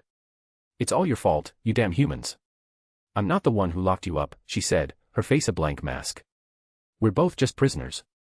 With that, she disappeared from the ceiling space. The furious Ninetales slowly calmed down and coiled up again. Prisoners, are we? Kushina slowly opened her eyes. As the Ninetales had said, she was being carried on someone's shoulder, in an unfamiliar forest. If you're awake, you can walk yourself, Samui said, putting her down. It was then that she realized her hands were tied behind her back, and the other end of the rope was in someone's hand. She followed the rope with her eyes. It was held by a female ninja. But then a jolt of fear shot through her. That woman's smile is terrifying. Keep moving, Samui ordered. Kushina tried to access her chakra, but she felt nothing. She couldn't break the ropes. She had no choice but to obey. She had likely been captured by enemy ninja. Though she didn't know how they had managed to sneak into Konoha, that wasn't the priority now. They were clearly heading away from the village, so she feigned weakness and dizziness, walking as slowly as she could to buy time. Strangely, the female ninja in the lead didn't seem to be in a hurry. Senpai, Hiroto whispered, shouldn't we be moving faster? Though they were outside the village walls, they were still a long way from the agreed-upon rendezvous point. At their current pace, he was worried they would be discovered. But with his smirking god of war expression, it looked less like he was worried and more like he was taunting the Konoha ninja, eager for a fight. Samui was in no hurry. She let Kushina walk as slowly as she wanted and gave Hiroto a reassuring look. Kushina quickly tried to think of a plan. She didn't know why they weren't in a hurry to escape, but it was to her advantage. She had to find a way to save herself. But her hands were tied, and her chakra was sealed. Suddenly, an idea came to her. She secretly pulled out a few strands of her hair and dropped them on the ground. Her hair color was so unique, it would be a guide for anyone who came to rescue her. She continued to do this every so often. Seeing that her captors didn't stop her, she assumed they hadn't noticed. But what she didn't know was that Keo, who was holding the rope behind her, had a special sensory ability. She could feel her every move. Keo thought for a moment, then an idea sparked in her mind. It's not like she's the only one with red hair.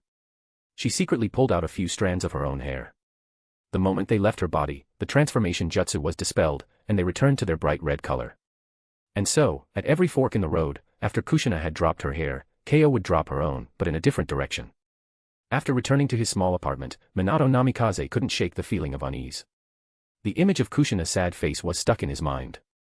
With his personality, he couldn't just sit back and do nothing. In the end, he got up, got dressed, and went to her house. He knocked for a long time, but there was no answer. Worried, he muttered, "I'm sorry for the intrusion," and went into her courtyard. With his keen intuition, he immediately felt that it was too quiet. But from the tracks, she had clearly come home. He began to search for clues and finally found something by her bed. From the looks of it, he murmured to himself, someone jumped down from the ceiling beam and attacked her. And it's been a while. She's in danger. He wanted to go and get help, but he was afraid of losing their trail. He wrote a note, tied it to a kunai, and threw it through the window of a nearby house. The sound of breaking glass would attract the owner's attention. As long as they were a citizen of Konoha, they wouldn't ignore it. They would go and report it to the military police force. After confirming that the window was broken and the owner had turned on the lights to investigate, he immediately set out on the trail. But what he didn't know was that the neighbor, after confirming the contents of the note, had been about to go to the police when he had opened his door to find a masked ninja standing there. "Lord Anbu," he said. "Good timing. Someone just broke my window with a kunai. They said someone kidnapped their friend and asked me to report it." "I know," the masked ninja said. "Give me the note. I'll look into it." The man hesitated for a moment, then thought, what am I worried about? I'm just a common citizen. He handed the note to the masked ninja. Minato, who was in hot pursuit, knew nothing of what had just happened. He was following the trail out of the village. The village and its surroundings are protected by a barrier, he thought. If someone entered through a place other than the main gate, it would have triggered an alarm. How did they get in?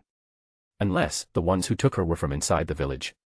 The village's barrier had been impenetrable for years. He didn't believe there was such an obvious flaw. But if it was someone from inside the village, his heart sank. He didn't know that Kushina was a Jinchuriki. To him, she was just a girl with a difficult personality. If there was anything special about her, it was her Uzumaki blood. He followed the trail outside the village walls. A short while later, at a fork in the road, he noticed a few strands of red hair on the ground. He picked them up. It was Kushina's unique red hair. She must have left this to guide her rescuers. He unhesitatingly followed the direction the hair was pointing. But after a while, he lost the trail and had to go back. He then went in the other direction and found more red hair. And so, he went back and forth, sometimes right, sometimes wrong, taking many detours, until he had a large handful of red hair and a growing sense of unease. He stared at the handful of hair, his expression stiff. So she just has a serious shedding problem. Chapter 106, Rescuing a Comrade Needs No Reason. Chapter 106, Rescuing a Comrade Needs No Reason. Kushina trudged on, and her captors seemed to be in no hurry. As time wore on and they got farther and farther from the village, her hope of being rescued began to fade. She hadn't eaten dinner, and her strength was waning. She began to wonder if anyone in Konoha even cared about her. Even though she was a Jinchuriki, no one seemed to care if she lived or died. No, Kushina. She told herself. Don't give up. Think. First, she had to try and get some information. Who are you? She asked in a low voice. Where are you taking me? Of course, they wouldn't answer her directly. But the conversation itself might reveal something. The person in front of her turned around and, with a strange smile, said, Don't worry. We're not going to hurt you. Kushina's heart skipped a beat. This person is so creepy. With that twisted expression, it was as if he were saying, We're going to torture you. Samui, who was in the lead, was counting the time. It had been almost an hour since they had captured the Jinchuriki. Even at a walking pace, they were now close to the edge of the barrier. Once they were out and had rendezvoused with Blue Bee, they could move on to the next phase of the mission. But the problem was, where were the pursuers? She didn't know whether to be amazed at Konoha's terrible security or the far-reaching influence of their high-ranking contact. An hour after their Jinchuriki had been captured, and still no one had come. If they had been in a hurry, they would have been back on the island Turtle by now. Then they could just dive into the deep sea, and the Ninetales would have a new home. As she was worrying, her keen senses detected someone approaching from behind. A kunai shot out from the left, aimed at Ko. But with her special sensory ability, Ko was not surprised and easily deflected the attack. The next moment, a figure charged out from the right. The kunai had been a feint. The real attack was aimed at Kushina. Hiroto leaped into the air and kicked him back. He landed and stared at the newcomer. A young man with golden hair, about his own age. When Kushina saw that it was Minato Namikaze, she was first overjoyed, then terrified. With just him alone, he wouldn't be able to save her. He might even get himself killed. Minato, who had taken many detours, was slightly out of breath. Who are you? He said. Why have you taken Kushina? Minato, run. Kushina shouted. You can't beat them alone. They're strong. Samui, realizing there were no other pursuers, said with a disappointed tone, just you, boy. Have all the ninja in Konoha gone to bed? Reinforcements will be here soon, Minato said, his expression unchanged. If you let her go now, you can still get away. Samui just smiled. Is that so? How terrifying. Then why are you the one in front? Do you think you can save your little girlfriend? How touching. Minato tightened his grip on his kunai. No one would turn a blind eye to this situation, he said. I will save her. How interesting, Samui said. So in the end, the one who comes to save the Jinchuriki is a boy in love. Your village doesn't seem to value your Jinchuriki very much. Now it was Minato's turn to be surprised. Jinchuriki? What Jinchuriki? Kushina can't be a Jinchuriki. He knew what a Jinchuriki was. He had been on the battlefield last year, in the rear, and had witnessed the monstrous power of the enemy's Jinchuriki.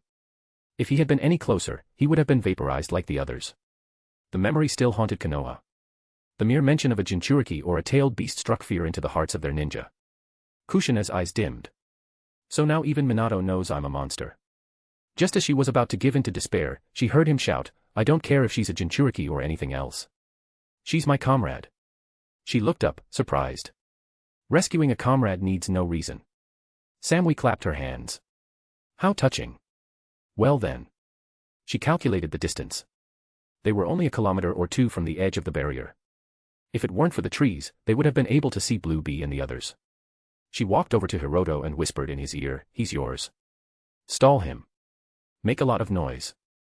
If you see Konoha's main force, retreat immediately. Hiroto nodded.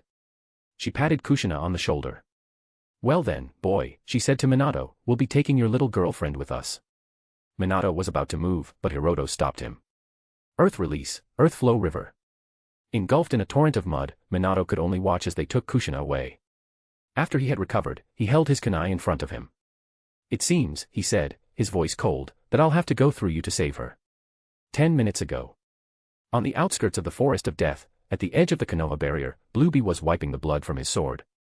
Beside him, Kyohei was panting as he applied a healing talisman to his shoulder. With a flash of green light, the wound quickly healed. Not even a scar, he said. You're making me look bad. I'm so jealous. I never thought tailed beast chakra could heal injuries. I've been a Jinchuriki for over a decade, Blueby said, and this is the first time anyone has ever been jealous of me. That's not true, Kyohei said with a laugh. The kids in the village are all clamoring to be Jinchuriki now. They all want to be war heroes like you. On the ground around them were the bodies of dozens of masked root ninja. The signs of a fierce battle were everywhere. The victors were Blueby and Kyohei. Most of them had been killed by Blueby. With his tailed beast cloak and his Sharingan's genjutsu, the numerically superior root ninja had stood no chance. In fact, the moment he had revealed his identity as the Eight Tails Jinchuriki, their primary objective had been to escape and report. But he had been one step ahead of them. Not a single one had gotten away. After cleaning up, they calculated the time. Samui and the others should have succeeded by now, Kyohei said. Otherwise, the alarm would have been raised. According to the plan, Blueby said, they should be back in about 10 minutes. It might get chaotic, Kyohei said, taking out a large map. Let's calculate the coordinates first. Blueby nodded. They fell into a silence. What are you waiting for, Lord Blueby? Let's calculate the coordinates. A drop of sweat trickled down Blueby's forehead. Actually, he said, squinting, I'm not very good at calculating coordinates. Kyohei's eyes nearly bulged out of his head. What? Are you kidding me?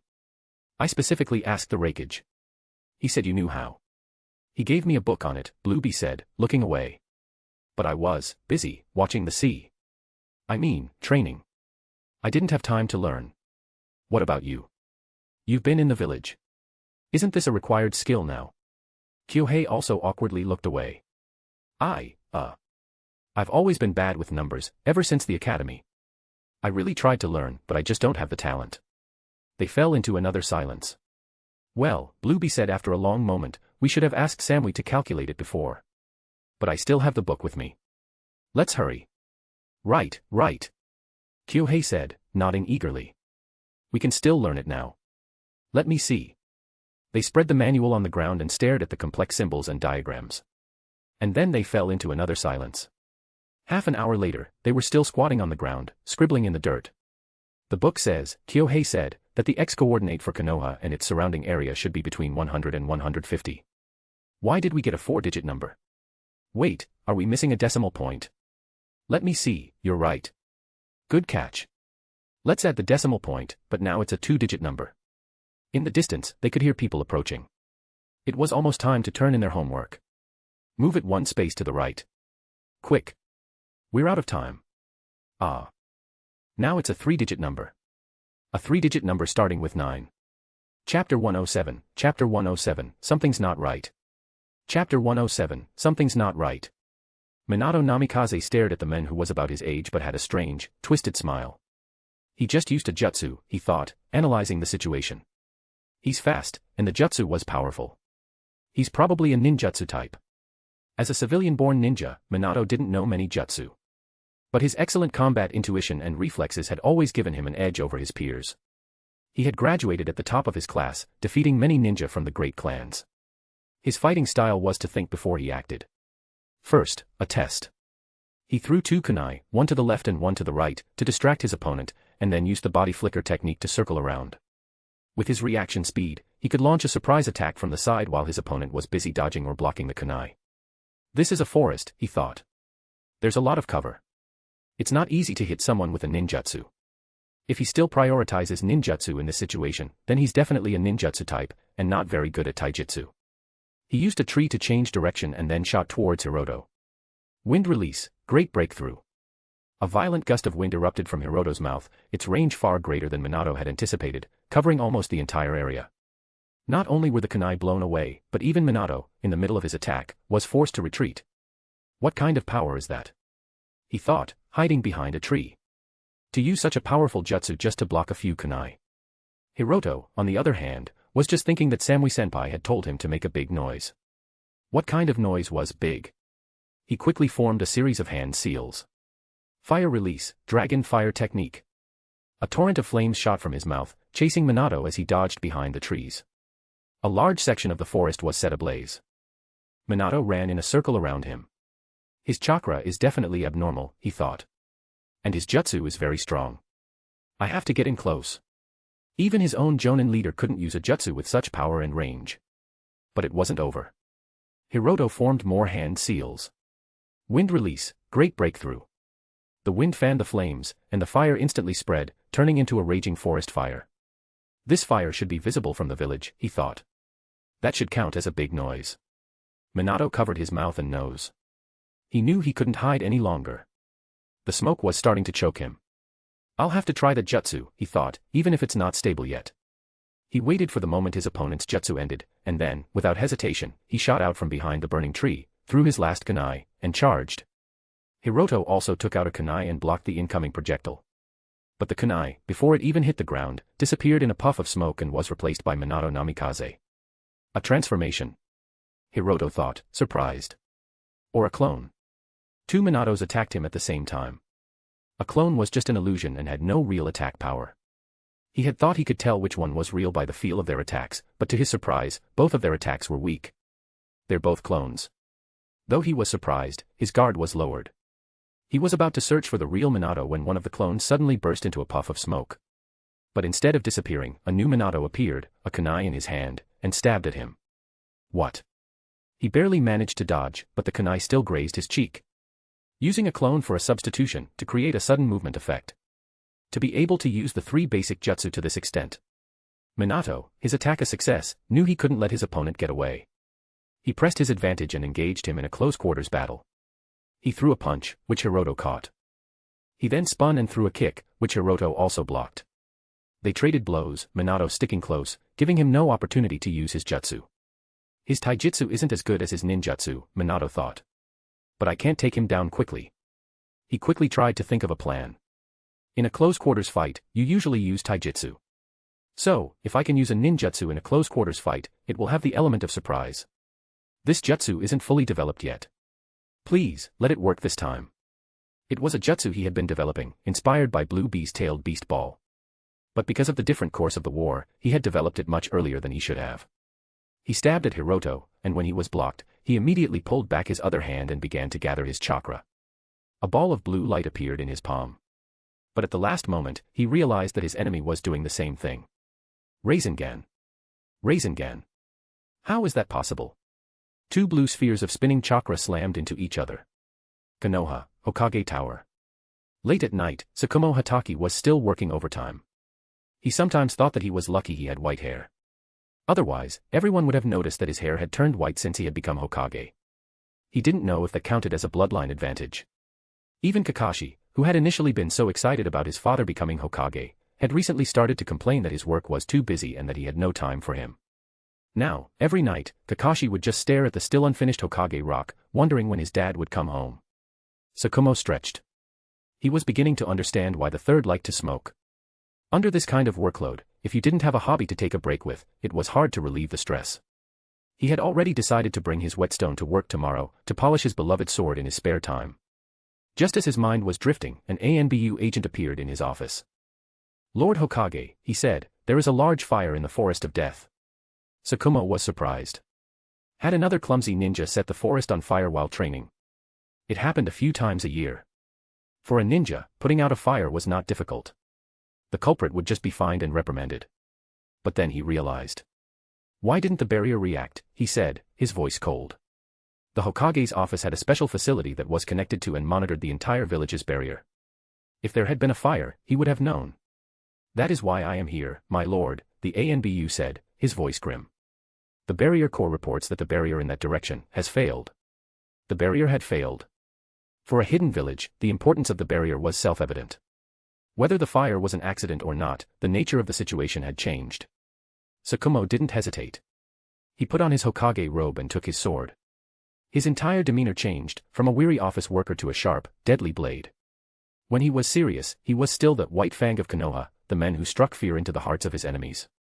Order ANBU Squads 1 and 2 to assemble immediately, he said. I will go and investigate. Yes, sir. He thought for a moment, then added, and inform Elder Sarutobi. With that, he leaped from the balcony of the Hokage Tower. But as he was speeding towards the fire, he encountered Hiruzen Sarutobi, dressed in combat gear, on a rooftop. He was not alone. Behind him were the current heads of the Inoshikacho clans. Lord Hiruzen. What are you doing here? Are you going to investigate the fire? Hiruzen's face was ashen, his expression so grim it looked like it would drip water. Fourth, he said, his voice low, the Nine-Tails Jinchuriki and her guards have all disappeared. Chapter 108, Chapter 108, The Encounter. Chapter 108, The Encounter. Foundation Headquarters. Danzo was anxiously waiting for news. After what felt like an eternity, a root ninja appeared. Did you get her? Danzo asked eagerly. But the ninja's words were bad news. My lord, he said, Elder Sarutobi noticed the anomaly with the Jinchuriki and has gone to investigate, along with the heads of the Inoshikacho clans. Also, there was a battle in the Forest of Death. A fire has broken out, and the barrier corps has detected a breach in the barrier. Danzo's breath hitched. Have the Cloud's men not come out yet? He asked. What's taking them so long? I do not know, my lord, the ninja said, shaking his head. The last message from the breach was 10 minutes ago. Damn it. Danzo slammed his fist on the wall. Keep investigating. And report back. Tsukumo Hatake, with 2 squads of ANBU, and Hiruzen Sarutobi, with the current Inoshikacho trio, a total of 13 people, leaped from the village walls and sped towards the fire in the Forest of Death. This was clearly not a simple forest fire. They had no time to investigate the barrier, no time to send out a reconnaissance team. Finding the Nine-Tails was the top priority. The disappearance of the Nine-Tails Jinchuriki was a major crisis. After the war, all the nations had been secretly developing their Jinchuriki. Though, in theory, all 5 of the great villages had a tailed beast, who wouldn't want more? And so, there was a great deal of mutual suspicion. Konoha had always guarded its Jinchuriki very carefully. The matter of the Jinchuriki had always been handled by Hiruzen. The 4th Hokage, Tsukumo Hatake, had only been vaguely aware of it. If the Jinchuriki were captured, the consequences would be unimaginable. The 13 of them were all elite, and they moved at high speed, the trees a blur on either side. Hiruzen's face was ashen. He had been meeting with the Inoshikacho clan heads when the news had come. The situation had been so urgent that he had just brought them along. Fourth, he said to Tsukumo as they ran. Did the barrier facility in the Hokage's office show anything? No, Tsukumo said, his voice grim. Hiruzen's face grew even darker. He had been Hokage for nearly 20 years. He knew that even a failure of the barrier itself should have been displayed on the monitoring system. If even the failure wasn't showing, then the person who had broken the barrier either had an intimate knowledge of its workings, or was one of the people who controlled it. He quickly ran through a list of possible suspects, and the more he thought, the more his anger and shock grew. They soon reached the fire. A large area had been engulfed in flames, which lit up the night sky. In the center of the fire, a figure, who seemed to have just finished a battle, was holding a golden-haired figure in one hand. Who are you? In the roaring flames, the figure slowly turned. With his strange, twisted smile, he took their breath away. The golden-haired figure he was holding was unconscious. There was a large, spiral-shaped mark on his chest. Though there was no blood, he looked to be seriously injured. Hiroto, though he appeared calm on the surface, was panicking on the inside. In the final Raise-Non clash, his superior ninjutsu skill had given him an easy victory. As for why his opponent also knew the Jutsu Dana had taught him, he had no time to think about it now. He had recognized the 3rd and 4th Hokage. He had been given their portraits to memorize before the mission. And Tsukumo was wearing his incredibly cool Hokage robe and hat. He threw Minato to the ground and ran. But the Konoha ninja were not about to let such a suspicious person get away. The ANBU quickly moved to intercept him. Earth release, mobile core. Hiroto slammed his hands on the ground, and the earth began to tremble. A series of square stone pillars shot up from the ground, like the keys of a piano, blocking their pursuit. A cold glint in his eye, Tsukumo disappeared. In an instant, the stone pillars in front of him shattered. They had barely slowed him down. Hiroto, behind the pillars, was terrified. He leaped high into the air. Wind release, pressure damage. A violent gust of wind shot from his mouth, slowing Tsukumo's advance, and Hiroto used the recoil to accelerate his escape. Hiruzen went to check on the fallen ninja. He recognized Minato. He had graduated at the top of his class a few years ago. At the time, he had been thinking of having Jiraiya take him on as a student. But then the war had been lost, he had been facing the pressure of stepping down, and Jiraiya had gone off to travel the world. He had forgotten all about it. But the priority now was to find the Jinchuriki. He left an ANBU behind and the others continued the pursuit. Hiroto stumbled on, wishing he had 3 more legs, desperately running in the agreed-upon direction. A short while later, he reached the edge of the barrier. In the distance, he saw a field of dead Konoha ninja, but no sign of his teammates. Tsukumo was close behind, his speed incredible. Just as he was about to bring his sword down on Hiroto's head, he felt a sense of danger. He immediately aborted the attack and dodged, just in time to avoid a sneak attack. Tisk, Kyohei said, landing. I thought I had him. Samui and Bluebee also emerged from behind a large tree. You're too naive, she said. This is the 4th Hokage, the White Fang of Konoha. You should be grateful he didn't counter-kill you. Hiruzen and the rest of the team arrived. They looked at the unfamiliar figures. An ANBU with the Byakugan activated his eyes. My lord, he said, shocked, one of them is a Jinchuriki. Hiruzen's face was grim. Who are you, he demanded. Where is the Nine-Tails Jinchuriki? Chapter 109, Chapter 109, The Surprise from Above. Chapter 109, The Surprise from Above. Several days ago, Hidden Cloud Village. This Danzo, the Third Raikage grumbled, if he were born in the cloud, I'd have wrung his neck by now. He contemptuously tossed the letter to Dodai. Dodai read it and was also surprised. He wants us to help him capture the Nine-Tails Jinchuriki. Isn't that a bit far-fetched? It had been Dodai who had first made contact with Danzo, pretending to be a member of the peace faction, dissatisfied with the village's leadership. In theory, this letter was for him. But what Danzo didn't know was that from the very beginning, from their first contact while he was a prisoner, it had all been a setup. The private letters he thought were so secret had always been opened and studied by the Cloud's high command. His plan is not bad, the Third Raikage said, sitting down at his newly replaced desk. He creates an opening, and we do the dirty work. If we fail, the blame is on us. If we succeed, he turns around and eliminates our men, and he gets the Jinchuriki. He says in the letter that he just wants the credit for rescuing her. I don't believe a word of it. He must have a backup plan. I knew this Danzo was reckless, Dodai said, stroking his chin, but I never thought he was this insane. He probably wants to control the Jinchuriki and make her his own weapon. Such a shocking ambition. Lord Raikage, should we use this to stir up internal strife in Konoha? If they were to give this letter to Konoha, no matter how many excuses Danzo had prepared, no matter how perfect his cover, he would not be in a good position. Why would we do that? The Third Raikage chuckled. A man like that, I want him to live as long as possible, to climb as high as possible. Dodai understood. Then what should we do? He asked. Do we play along and capture the Nine-Tails? Capturing the Nine-Tails would be nice, the Raikage said with a sneer that didn't match his rugged features, but we don't have a spare 3-tomo Sharingan. The 2-tomo of that Uchiha, Tetsu, might not be enough to suppress the so-called strongest of the tailed beasts. If we capture the Nine-Tails, it will likely be another unusable weapon. Instead of that, there's something else I'd rather do. Dodai, if one of the Cloud's tailed beasts were to be captured, what would we do? We would, of course, launch a massive search, Dodai replied without a moment's hesitation. To find it as quickly as possible. And what if the enemy's trail was obvious? Dodai didn't understand. The Raikage laughed. If a tailed beast goes missing and there are no clues, then of course, we would mobilize the entire village to search for it. But if a clear trail is left, then to react quickly, we would send out our elite to pursue. It's unlikely that we would ignore an obvious trail and wait for the main force. And considering that we're dealing with a potentially rampaging tailed beast, who do you think Konoha would send? Dodai ran through the intelligence in his mind. So you want to have Bluebee and his team go first. Don't let Danzo's men get suspicious. And just in case, take the 2 Uzumaki brats with them. If things go wrong, we'll have a backup. And then, we'll give Konoha a surprise. Present day. On the outskirts of the Forest of Death, the Konoha ninja, led by Tsukumo and Hiruzen, were in a standoff with Bluebee's squad. Even the battle-hardened Kyohei's heart was pounding. The lineup on the other side was dazzling, the 3rd and 4th Hokage, the Ino Shikacho trio, and 2 squads of ANBU. He slowly drew his short sword, a thrill of excitement coursing through him. Today, he would have a chance to make history. Samui, at some point, had taken out a large iron parasol, her unique weapon, and was ready for battle. And Hiroto had his smirking god of war expression permanently fixed on his face, as if nothing could faze him. Tsukumo held his famous white-fanged tanto, its tip pointed at the ground.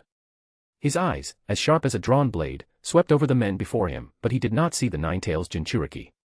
"You have likely made a mistake," he said, his voice cold. "Where is the nine-tails Jinchuriki?" "Such a terrifying gaze," Blue Bee sneered. "Such a powerful aura." As expected of the fourth Hokage. Hiruzen summoned the adamantine staff and held it behind his back. "You have no chance," he said, his voice grim. "If you surrender now, you may still live." With both the former and current Hokage here, along with the powerful Inoshikacho trio and 2 squads of ANBU elites, with sealing jutsu, barrier jutsu, and the Byakugan, he was confident that no matter who these 4 were, they would not be leaving here alive. The moment they had chosen not to run, they had lost their chance. Hidden Cloud Village. The Third Raikage, was in his combat gear, his muscles like marble, his wild hair and rugged features giving him the appearance of a lion. In a massive chamber, a huge, chimney-like facility stood in the center. A large number of staff were making preparations. Behind him were 9 cloud ninja, each one exuding an aura of power. Dodai and Arashi were among them.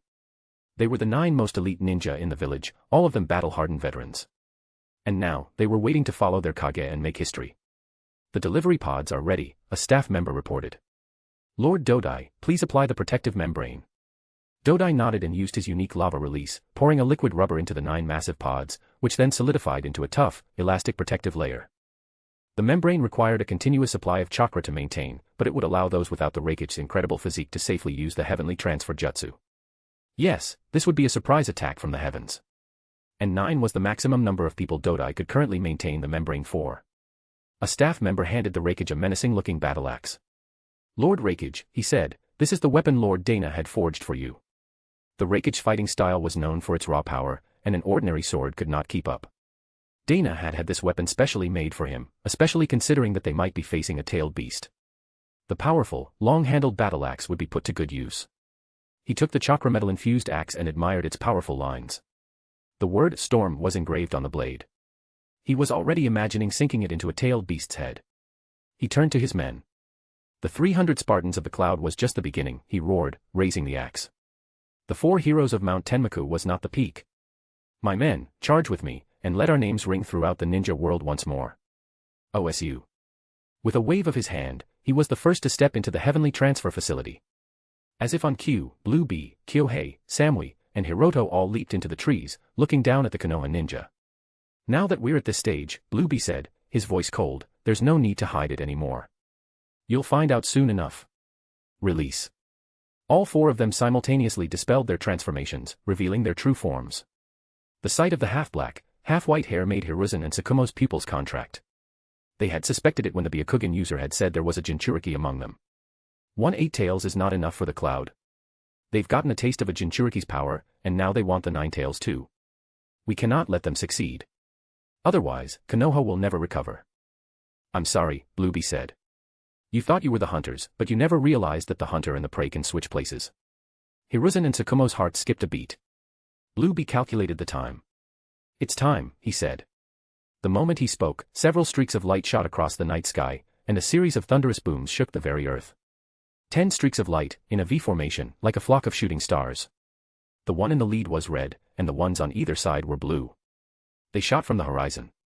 For a moment, the world seemed to lose its color. Hiruzen's pupils contracted. He remembered the report from his 3 students years ago, that the Third Raikage could use the heavenly transfer jutsu to instantly arrive on the battlefield. After all these years, the cloud had clearly perfected the technique. "That's the cloud's heavenly transfer jutsu," he roared. "The Third Raikage must be among them. Prepare for battle."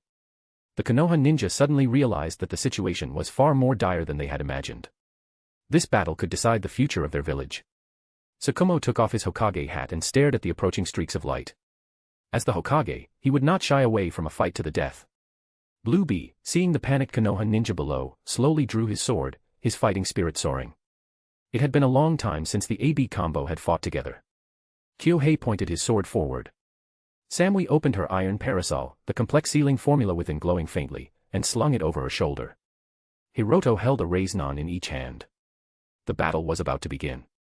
The 10 streaks of light grew closer, the sound changing from a low rumble to a high-pitched scream. And then, from a high-pitched scream to a low rumble, as they shot past them.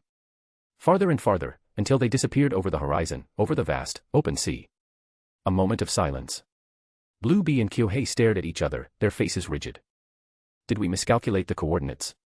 Author's note, I thought I had made it obvious enough that the slow pace and the fire were intentional. I can't just put a footnote saying, this is foreshadowing. And for those of you who have been listening with the BGM, you can turn it off now. Chapter 110, The Life She Longed For. Chapter 110, The Life She Longed For.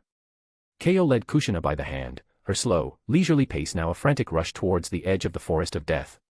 Kushina, of course, did not cooperate, stumbling and dragging her feet to buy time. Kyo hesitated for a moment, then, her heart softening, she chose not to knock her out, but to tie her up like a rice dumpling and sling her over her shoulder. According to the plan, the others would stay behind to engage the enemy. Her mission was to take the Jinchuriki and provide support. Once the Third Raikage and his team arrived, someone else would take over, and she, the rookie, could finally breathe a sigh of relief. Kyo found a hidden spot and put Kushina down, then used her unique sensory ability to survey the battlefield. She couldn't go far. In the worst-case scenario, she might have to extract the Ninetales and trigger a rampage. This had been explicitly stated in the mission briefing. It was the one thing she hoped would not happen. She looked at Kushina's red hair. It was hard not to feel a sense of kinship. She had almost never seen another of her kind. To meet one under these circumstances. How long have you been in Konoha? She asked. Kushina didn't answer, just continued to struggle against her bonds. Kyo turned her face towards her. Hey, listen to me, she said, her voice earnest. Don't cause any more trouble. Konoha has no chance. Just come with us. Who are you? Kushina demanded. Why did you take me? Kyo hesitated. The Raikage and his men would be arriving soon. Their identities would be revealed sooner or later. It was better to try and persuade her now. If she cooperated, her chances of survival would be much greater. And if the Jinchuriki was willing to come to the cloud, that was much better than just extracting the tailed beast. The Raikage would surely agree. Probably. She dispelled her transformation, revealing her true face and her red hair. Kushina, who had been struggling, froze. Impossible, she breathed. You. My name is Kyo Uzumaki, she said. I'm an Uzumaki, just like you. Listen, do you have any family left in Konoha? If not, just come back to the cloud with me. I have an older brother, and my parents are also Uzumaki. Kushina was stunned. She hadn't expected this. To suddenly meet a fellow clansman, for someone who had been a stranger in a strange land for so long, it was a natural bond. But after a moment of thought, she said, I have no family left anywhere. But what difference does it make? No matter where I am, I'm just a forgotten exile of a fallen nation. No, it's not like that. Kyo said urgently. I don't know what it's like in Konoha, but the cloud is different. Since we arrived, no one has ever bullied us. No one has ever treated us like outsiders. We can go to the academy and learn. My parents found jobs and are living a peaceful life. The people in the cloud might be a bit rough with outsiders, but they've never been hostile to anyone in their own village. There are a lot of outsiders in the village, but so what? You can start a new life in the cloud. Seeing that Kushina was wavering, she pressed on. Do you know why we were able to get into Konoha and capture you? Because someone in your own village wanted the power of the Ninetales, wanted to control you. Otherwise, how do you think we could have gotten past the barrier? If you stay in Konoha, you're just a fish on a cutting board. Sooner or later, you'll be eaten. A chill ran down Kushina's spine. She had suspected that there was a traitor, but to have it confirmed still filled her with a sense of loss. So I can't even trust the people of Konoha. You have to stay close to me, Kyo said. If the other ninja from my village come, you have to tell them you're willing to go to the cloud. Then you'll be safe. When we get there, I can help you with all the paperwork. Then we can go to school together. The cloud has an advanced ninja school. You don't have to fight and run all the time. I'm a good student. I can help you. By the way, are you hungry? We were waiting on the ceiling beam for a long time. You didn't even eat dinner. I have a rice ball my mom made. Do you want it? She took out the last of her mother's rice balls and held it to Kushina's mouth. I'm sorry, I can't untie you yet. Do you trust me? It's not poisoned. We're from the same clan. I don't want anything to happen to you. The smell of the rice ball, the genuine concern in her voice. Kushina suddenly felt like crying. Someone actually cared if she had eaten, if she was hungry. She took a bite. She imagined the life Kyo had described. A sense of relief washed over her, and a flicker of longing appeared in her heart. I'm so ridiculous, she thought with a bitter smile. To believe an enemy's words, to eat an enemy's food. But she wanted that life so badly. Looking at the girl, who was a year or two younger than her, she found it hard to believe she was lying. Was the cloud really that good? And her own people were there. But then, she thought of the boy with the golden hair. Rescuing a comrade needs no reason. He was probably the only one who saw her as a comrade. To everyone else, she was just an object, a vessel for the Nine Tails. Mikoto would see me as a comrade, right? Would she be angry if I left? As she was lost in thought, a clap of thunder echoed from the sky. Several streaks of light shot across the sky, like fiery blades cutting through the night. Keo stood on a large rock, her hands on her hips. See that, she said proudly. That's our Raikage. Isn't he cool? I wonder if Onii-chan Dana is with him. If he is, he can decide if you can join the village. I'll go and talk to him. It will be a sure thing. The thunder grew closer. And then the Raikage came. And then the Raikage left, continuing on his journey, a streak of brilliant light in the sky. Keo stood there, her body rigid, staring at the receding lights. What happened? Did the Raikage forget to land? Can the heavenly transfer jutsu even land? As she was wondering, her senses picked up someone approaching. Her heart skipped a beat. That dark chakra, it's those root people. She immediately grabbed Kushina and moved. But she found that no matter where she went, the root ninja were closing in on her. What she didn't know was that a rice grain-sized insect, which even her senses could not detect, was attached to Kushina's hair. The root ninja, led by their captain, surrounded her, and soon she was trapped. What happened? She cried, her voice filled with panic. The plan didn't say anything about me and the Jinchuriki facing a whole squad of ninja. This isn't how the script is supposed to go. What do I do? What do I do? In a fit of desperation, she suddenly remembered. She had the thing Onii-chan Dana had given her. Chapter 111, Sage Mode and the part that wasn't in the plan. Chapter 111, Sage Mode and the part that wasn't in the plan. In the vast underground cavern, the strange stone pillars stood in a hazy purple mist. Dana was floating cross-legged in a giant sphere of acid, his spine continuously absorbing the rich natural energy of Shikatsu Forest. It had been 4 days since he had started training in Sage Mode. Katsuyu, her body as large as a mountain, had come to see him again. Yotsuki-kun, her pleasant voice echoed in his mind, how are you feeling today? Dana opened his eyes and checked his condition. Something seems to be different today. Different how? She asked, curious. The speed. It's getting faster. He hadn't noticed any change before, so he hadn't paid it much attention. But now, he could feel that the rate of absorption was significantly faster than last night. But, some things were reaching their limit. His stomach rumbled. Dana's face turned pale. Are you hungry, Yotsuki-kun? Katsuyu asked enthusiastically. I've just developed a new dish. It's much better than the last one. Would you like to try it? His face turned even paler. He didn't know how she could have heard his stomach rumble from a distance of several stories, but he remembered his last unpleasant dining experience and decided he could hold out a little longer. It had been a glob of some thick, unknown liquid, created with her signature, omnipotent acid, and then spat at him with her oral transmission jutsu, Hoktui. Since then, he had politely declined all of her food. But she was undeterred.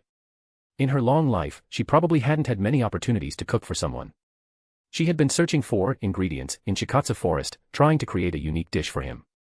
The latest version, he had heard, included moss, mushrooms, and a very nutritious type of insect, with a three-dimensional texture that preserved the original flavor of the food. The thought of it.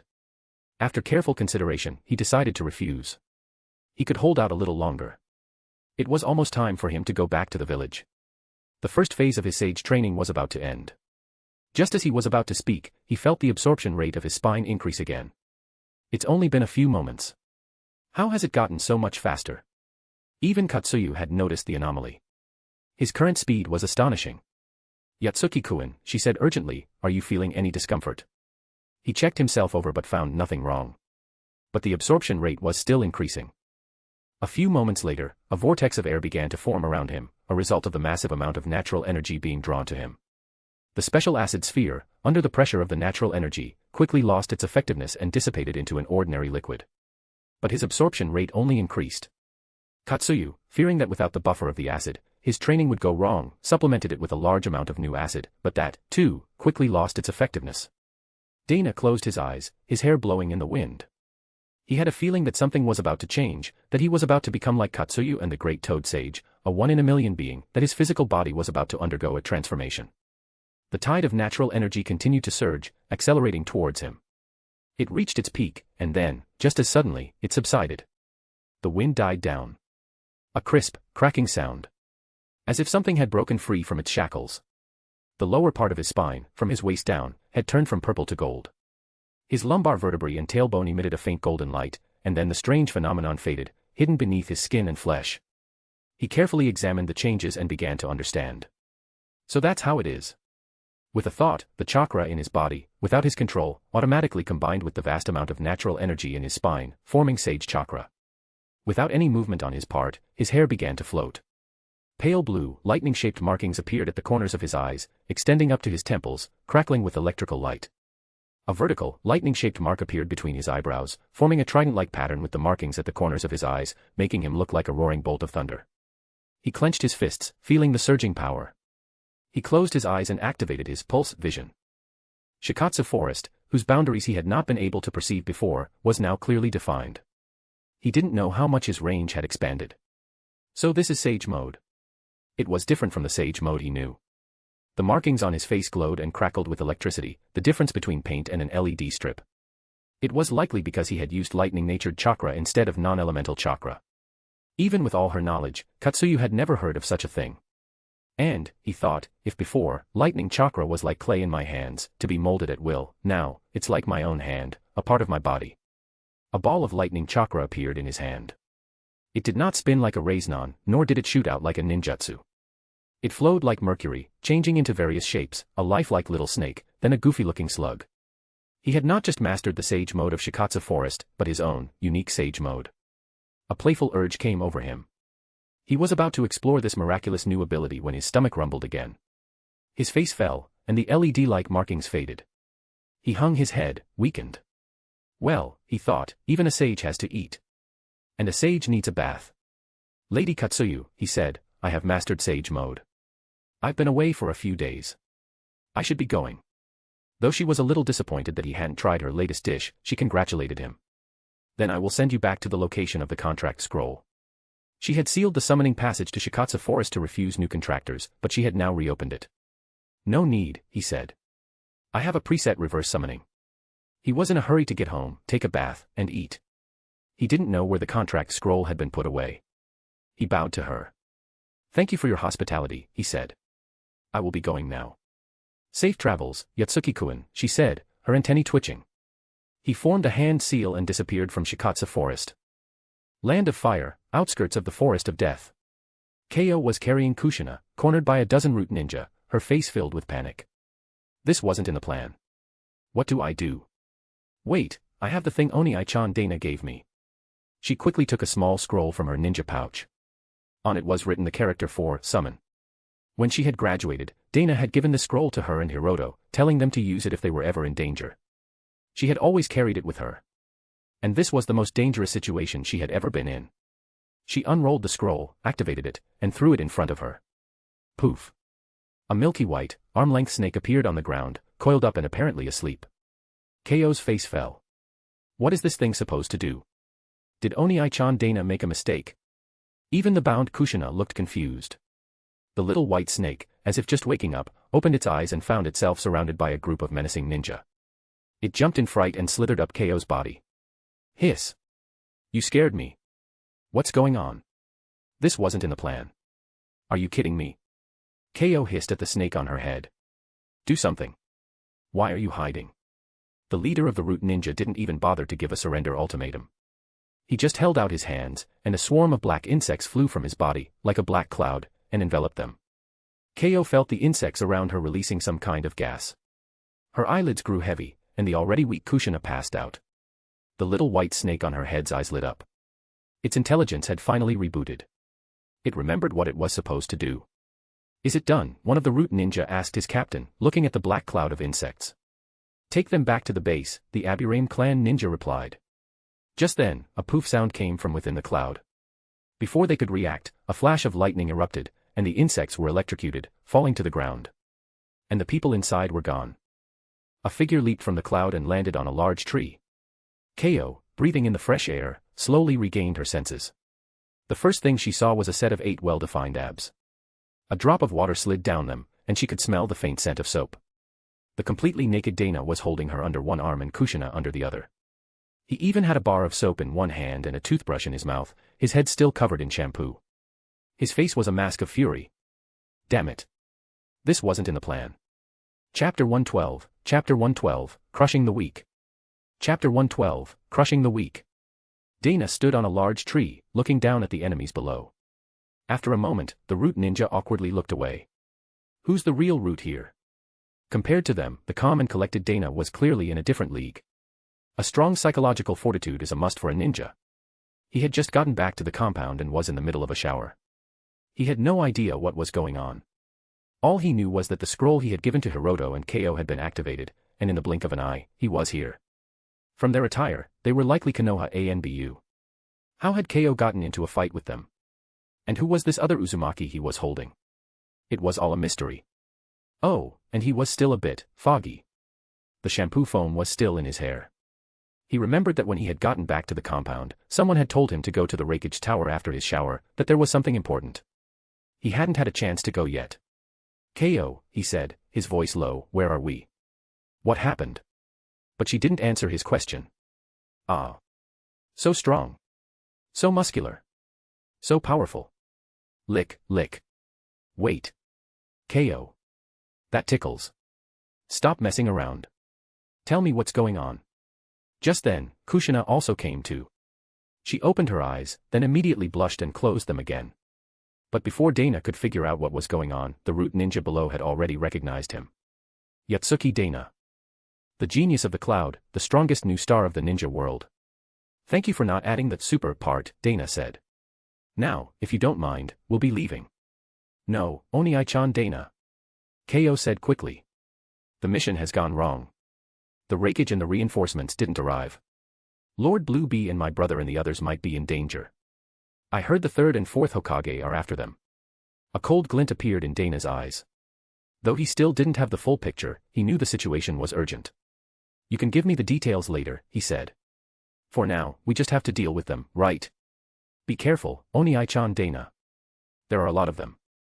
Ko said, worried. Don't worry, he said, his voice grim. But first things first. What is it? Get me some clothes. Do you have a spare set? Hey. Did you just hesitate? I only have a cloak. Do you want it, Onii-chan Dana? What's the point of a cloak in this situation? Oh, right. I have a pair of pants too. Dana put the two of them down and quickly put on the pants. He felt much better. The root ninja, seeing that the men who was surrounded was acting so nonchalant, were furious. Yotsuki Dana, one of them snarled, are you looking down on us? Kushina finally dared to open her eyes. This guy who had just appeared didn't seem to be the least bit nervous. Where did he get his confidence from? Was this the lifesaver Ko had been talking about? So arrogant. One of the root ninja couldn't take it anymore. He threw a kunai. But the next moment, a gust of wind, and Dana, who had been in the tree, was suddenly in front of him. He had caught the kunai in midair. It had barely traveled 2 meters. It wasn't a body flicker. It was pure, physical speed. After absorbing a large amount of natural energy, his physical strength had grown even greater. What kind of speed is this? Was the root ninja's last thought. The next moment, the kunai he had just thrown was embedded in his own neck. Kill him, the leader of the group shouted. One of them, likely from the Inuzuka clan, had his ninja hound grow to a massive size and charge at Dana. Too slow. He kicked the giant dog, sending it flying with a whimper. Its owner soon followed. He moved through them as if they weren't there. No one could even touch the hem of his clothes. His monstrous speed and reflexes made the ordinary ninja no threat to him at all. In the tree, Ko's eyes were shining with admiration. Onii-chan Dana is the best. Kushina was in a state of shock. So this is the power of the strongest new star of the ninja world. Dana had no time for pleasantries. In his pulse vision, he could already see the situation on Blue Bee's side. It was not good. He had to end this quickly. A ninja is a glass cannon, relying on speed and misdirection. When they are outmatched in both, they are helpless. The White Fang and the future Minato Namikaze had both made their names this way. And Dana was even more so. An Abirame ninja tried to release his insects, but before he could, a hand grabbed his face. Dana slammed his head into the ground, and a burst of lightning from his palm electrocuted the countless insects still inside their host. Disgusting. The next moment, he was back in the tree, fending off a ninja who was trying to sneak up on KO, taking his sword and pinning him to the tree with it. The entire battle lasted less than 3 minutes. The dozen or so root ninja, including several Jonin-level fighters, were all taken down. He returned to the tree. The situation on Blue B's side is not good, he said to KO. I have to go. What's your plan? KO didn't know what to say. She had no plan. Her plan had already gone completely off the rails. According to the plan, after she had handed over the Jinchuriki, she was supposed to just stand on the sidelines and cheer. She quickly explained the mission to him, emphasizing the part about the heavenly transfer jutsu going wrong. Dana felt a headache coming on. Not to mention Blue B's situation, he was also worried about his father. He didn't know what kind of preparations they had made, but using the heavenly transfer jutsu to transport people was still a very dangerous thing. He looked at Kushina. So this red-haired girl really was her. And the nine tails inside her.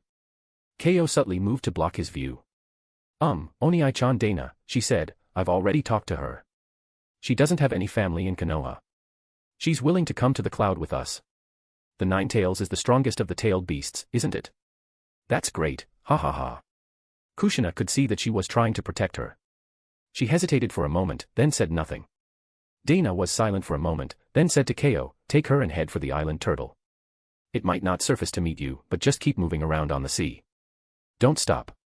He knew that extracting the nine tails and creating a rampage was a simple, brutal way to escape. But the situation was not yet that desperate. That was a last resort. And if Kushina was willing to come to the cloud, that was a much better outcome for the village. He certainly didn't have time to escort two girls. After giving his orders, he sped off in Blue B's direction. Chapter 113, Breaking the Stalemate. Chapter 113, Breaking the Stalemate. On the other side, Blue B and the others were in a tough spot. The final, most crucial piece of their plan, the surprise attack led by the Third Raikage, had vanished into the horizon. Now, the four of them were left to face Konoha's overwhelming forces alone. To be honest, when the Raikage had flown past, they had all panicked. Hiruzen Sarutobi waited for a moment, and after confirming that the enemy's error was so great that they would not be joining the battle, he sneered. It seems the hunter and the prey do switch places, back and forth.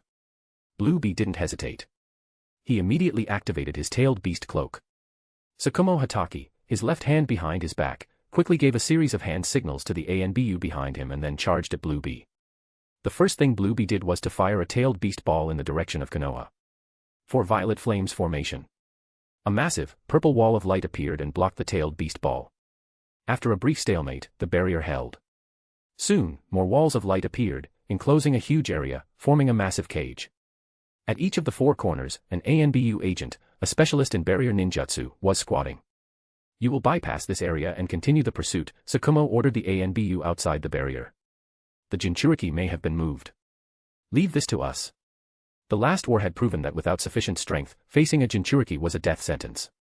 So, Tsukumo had sent the other four ANBU to pursue the nine tails. Inside the barrier were Hiruzen, Tsukumo, and the current Ino-Shikacho trio. They exchanged a look, and then, one with a sword and the other with the adamantine staff, they charged at Blue B. They didn't know how long the barrier would hold against the tailed beast balls, but they could not let him fire at will. If the barrier was broken, Konoha would be exposed, and the battle would be lost. The Ino-Shikacho trio engaged Hiroto, Kyohei, and Samui. Ninja art, partial multi-size technique. A massive fist slammed down. Hiroto, who had just used a jutsu, barely managed to dodge. Kyohei's short sword flashed, forcing back the Nara clan head.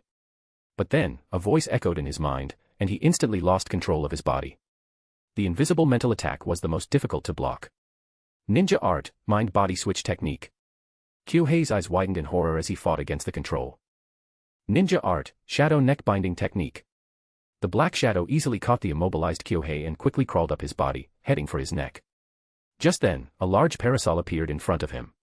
The sealing formula on its inner surface glowed faintly, and the elongated shadow on the ground was dispersed. Kyohei was free and quickly retreated. Thanks, he said. The Ino-Shikacho combination is as good as they say. Such a brilliant coordination. He had almost died in a single exchange. Though he was still smiling, his heart had sunk to the bottom of his stomach. One wrong move, and it was all over. They were trapped. I can try to break the barrier with a sealing jutsu, Samui said, her voice grim, but I can't guarantee it will work. And I'll need at least 5 minutes, undisturbed. Hiroto and Kyohei's faces were grim. How could they buy 5 minutes in this situation? Just then, the ANBU who had gone to pursue KO seemed to have run into trouble in the forest. After a few screams, there was silence. A moment later, a figure, bare-chested and wearing only a pair of pants, appeared on the battlefield. Dana.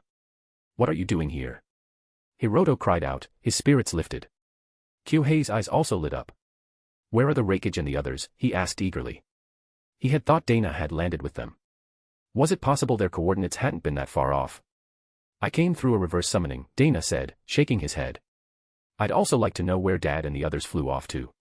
His arrival had also caught the attention of the Konoha ninja inside the barrier, and the battle briefly paused. Tsukumo and Hiruzen both recognized the strangely dressed young man, the genius of the hidden cloud, the so-called brightest new star of the ninja world, Yotsuki Dana. But it didn't matter who came now. The 4 violet flames formation was complete, cast by 4 jonin who were masters of barrier ninjutsu. The 8 tails Jinchuriki would fall here today, and the era of the cloud's monopoly on a mature Jinchuriki would come to an end. Hiruzen even thought that even if they lost the 9 tails, it would be worth it to kill Blueby here. The 9 tails was strong, but its Jinchuriki was far from being able to use its power. But if they could take down the stable Jinchuriki, Blueby, here, not only would it be a major blow to the cloud, but they would also get the 8 tails. The battle inside the barrier continued, the cloud ninja in a desperate situation. Dana examined the massive barrier. He was familiar with this famous jutsu. The one before him was even larger than he remembered from his previous life, likely because the casters were stronger. He slowly approached, and even before he touched it, he could feel the intense heat. It was incredibly strong. To try and break through it by force would be extremely dangerous. And the 4 casters were in the corners, protected by the pyramid-shaped barrier. This is a bit troublesome, he mused. The top and bottom are also sealed. As expected of one of the 2 most difficult abilities in the ninja world to deal with. Barrier ninjutsu and sealing jutsu were both incredibly overpowered. He had used a similar jutsu to trap Tsukumo and the others as a child. Similar to sealing jutsu, breaking a barrier was not about how much chakra you had or how strong your attacks were. It was about finding a way to counter it, or having a higher priority ability. Well then, let's try this. He clapped his hands together. Sage mode, he roared. The shout drew everyone's attention. Pale blue, lightning-shaped markings appeared at the corners of his eyes and extended upwards. A lightning-shaped pattern appeared between his eyebrows, glowing. His hair turned a pale blue and stood on end. A wind seemed to whip through the forest. Hiruzen was at first confused, then a distant memory came to him, and his heart pounded in his chest. Is that the sage mode that the first Hokage mastered? How is that possible? His hand, clutching the adamantine staff, was trembling. Though it looked different from the first sage mode, the feeling was unmistakable. This young man, how old is he? To have mastered the sage mode that even the second Hokage could not learn. The genius of the cloud was so brilliant. And Konoha, the village that prided itself on its prodigies, where were their geniuses? After entering sage mode, Dana used his enhanced senses to examine the barrier again, but he found nothing. He knew a little about sealing jutsu, but barrier ninjutsu was a complete blind spot. He tried to coat his hand with sage chakra and approached the barrier, but the intense heat was still there. It seemed sage chakra had no effect. So that's how it is. He had only just learned sage mode and hadn't had time to develop any new applications. And he hadn't learned any special techniques from Katsuyu before he had been summoned to the battlefield. Hiruzen and the others inside the barrier, seeing that even in sage mode, he could not break the barrier, breathed a sigh of relief. If the barrier were to be broken, they might not be able to win, and if the cloud ninja escaped, that would be a problem. The ANBU who had gone to pursue the 9 tails had likely already been taken care of by him. That would be a double loss. Fortunately, it seemed he had no way to break the barrier. Dana contemplated for a moment, then held out his right hand. His already incredibly powerful control over lightning chakra was now even more terrifying, enhanced by sage mode. A large amount of lightning chakra, compressed into a liquid state, poured from his palm, like glowing blue mercury, and began to envelop his body. The glowing liquid solidified into a suit of brilliant armor, its seemingly ethereal material and sharp, angular design giving it a sci-fi feel. Sage art, sage lightning armor. The stunning sight silenced the battlefield. Hiruzen had no idea what to make of it. This Yotsuki Dana's armor is so flashy, he thought. Could he really break the barrier? As he was anxiously watching, wondering what he would do, Dana smiled at the people inside the barrier. Well then, he said, I'm going to go and take a look at Konoha. See you later. Clad in his sage lightning armor, he shot off towards Konoha like a whirlwind, the trees and rocks in his path thrown aside by the force of his sage mode enhanced speed. Hiruzen's teeth were about to shatter. This was it. Attack the enemy where they must defend. Hiruzen, will you come? Chapter 114, Rampage in Konoha. Chapter 114, Rampage in Konoha. In Konoha, it was late at night, and the streets were mostly empty. The occasional person out for a bit of fun would be chased away by the military police force. Fugaku Uchiha threw a drunken man into an inn. He's staying here, right? He said to the owner. The owner nodded and thanked him profusely. Fugaku just waved his hand and left. He had been troubled lately. One of his colleagues, a jonin from his clan, had gone missing half a month ago. No matter how hard they searched, they couldn't find him, dead or alive. If he had gone missing on a mission, that would have been one thing. But he had disappeared from within the village. It was a slap in the face to the Uchiha. The entire clan was in an uproar, but after all this time, they had found nothing. As he was stewing in his frustration, he heard a strange noise from the sky. He instinctively looked up. A figure in a fantastical, glowing suit of armor was standing on a rooftop. Fugaku froze. The strange markings on his face, the unfamiliar armor, it was all glowing, so brightly that it hurt his eyes. This was definitely not someone from the village. The figure glanced at him, then continued on. Who are you? Fugaku shouted, and then immediately leaped onto the roof and gave chase. Dana had, of course, intentionally made himself so conspicuous. It was the only way to attract enough attention, to create enough chaos. A sneaky, stealthy attack would not be enough to force Hiruzen and Tsukumo to return. Well then, he thought, let's make a scene. First, the Hokage Tower. It was easy to spot, with the character for fire written on it. Sage art, multiple thunder dragon technique. 8 massive, several-meter-thick thunder dragons shot out, circled in the air for a moment, and then roared as they charged at the Hokage Tower. They were not like ninjutsu, but like summoned beasts, with a life of their own, rolling and crushing, roaring with fury.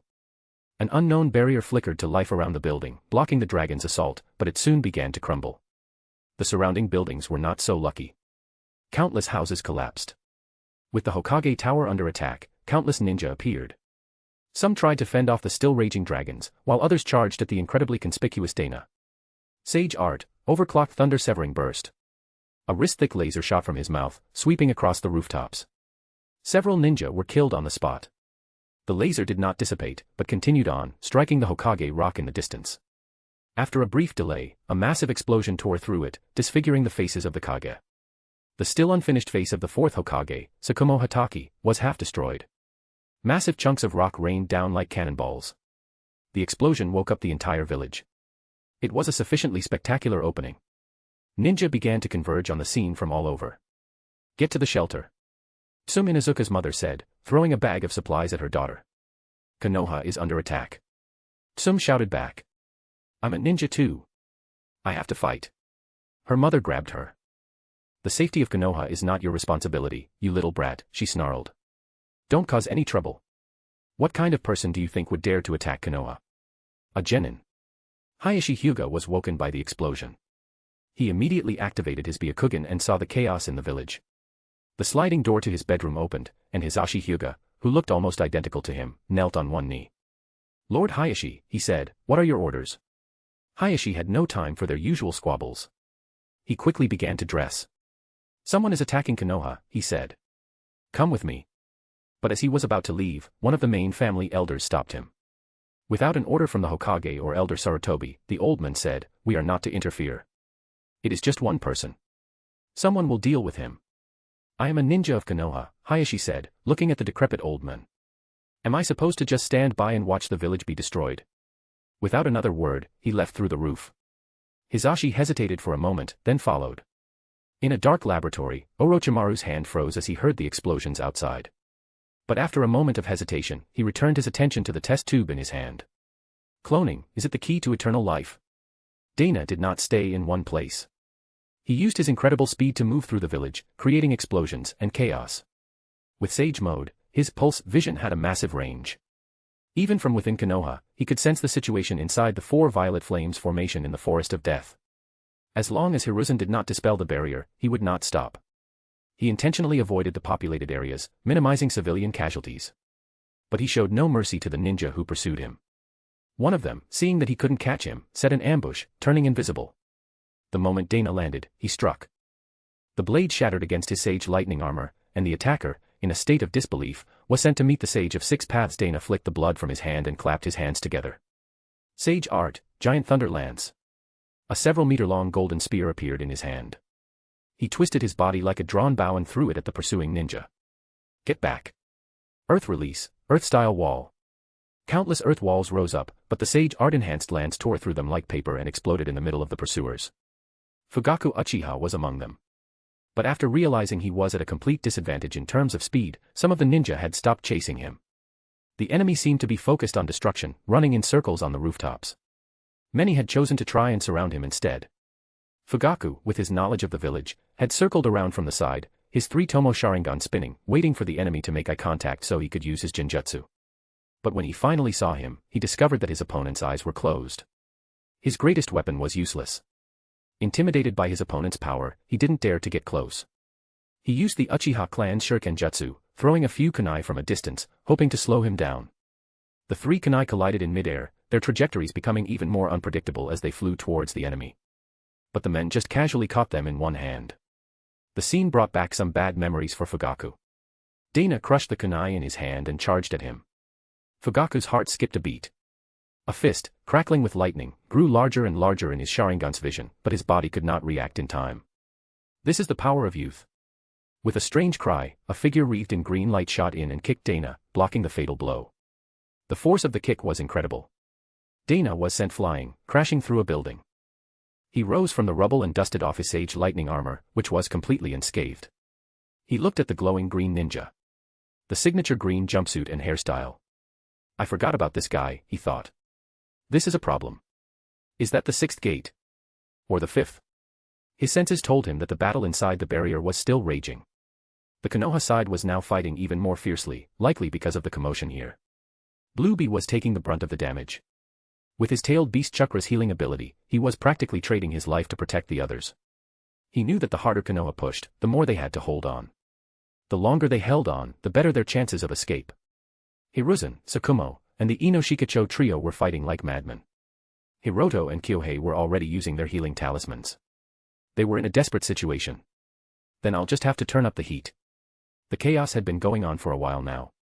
The civilians should have all reached the shelters. He no longer had to hold back.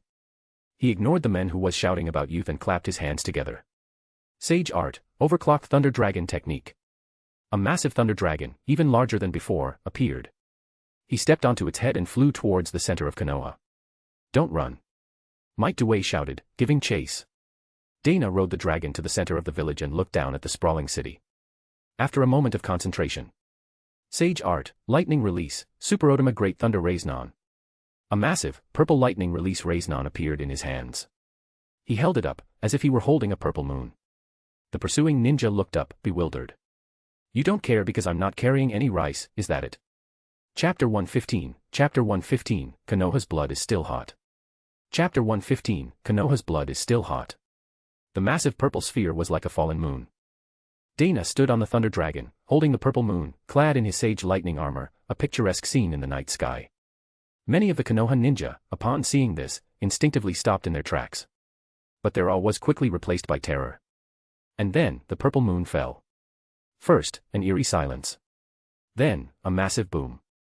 The purple moon, upon contact with the ground, expanded tenfold.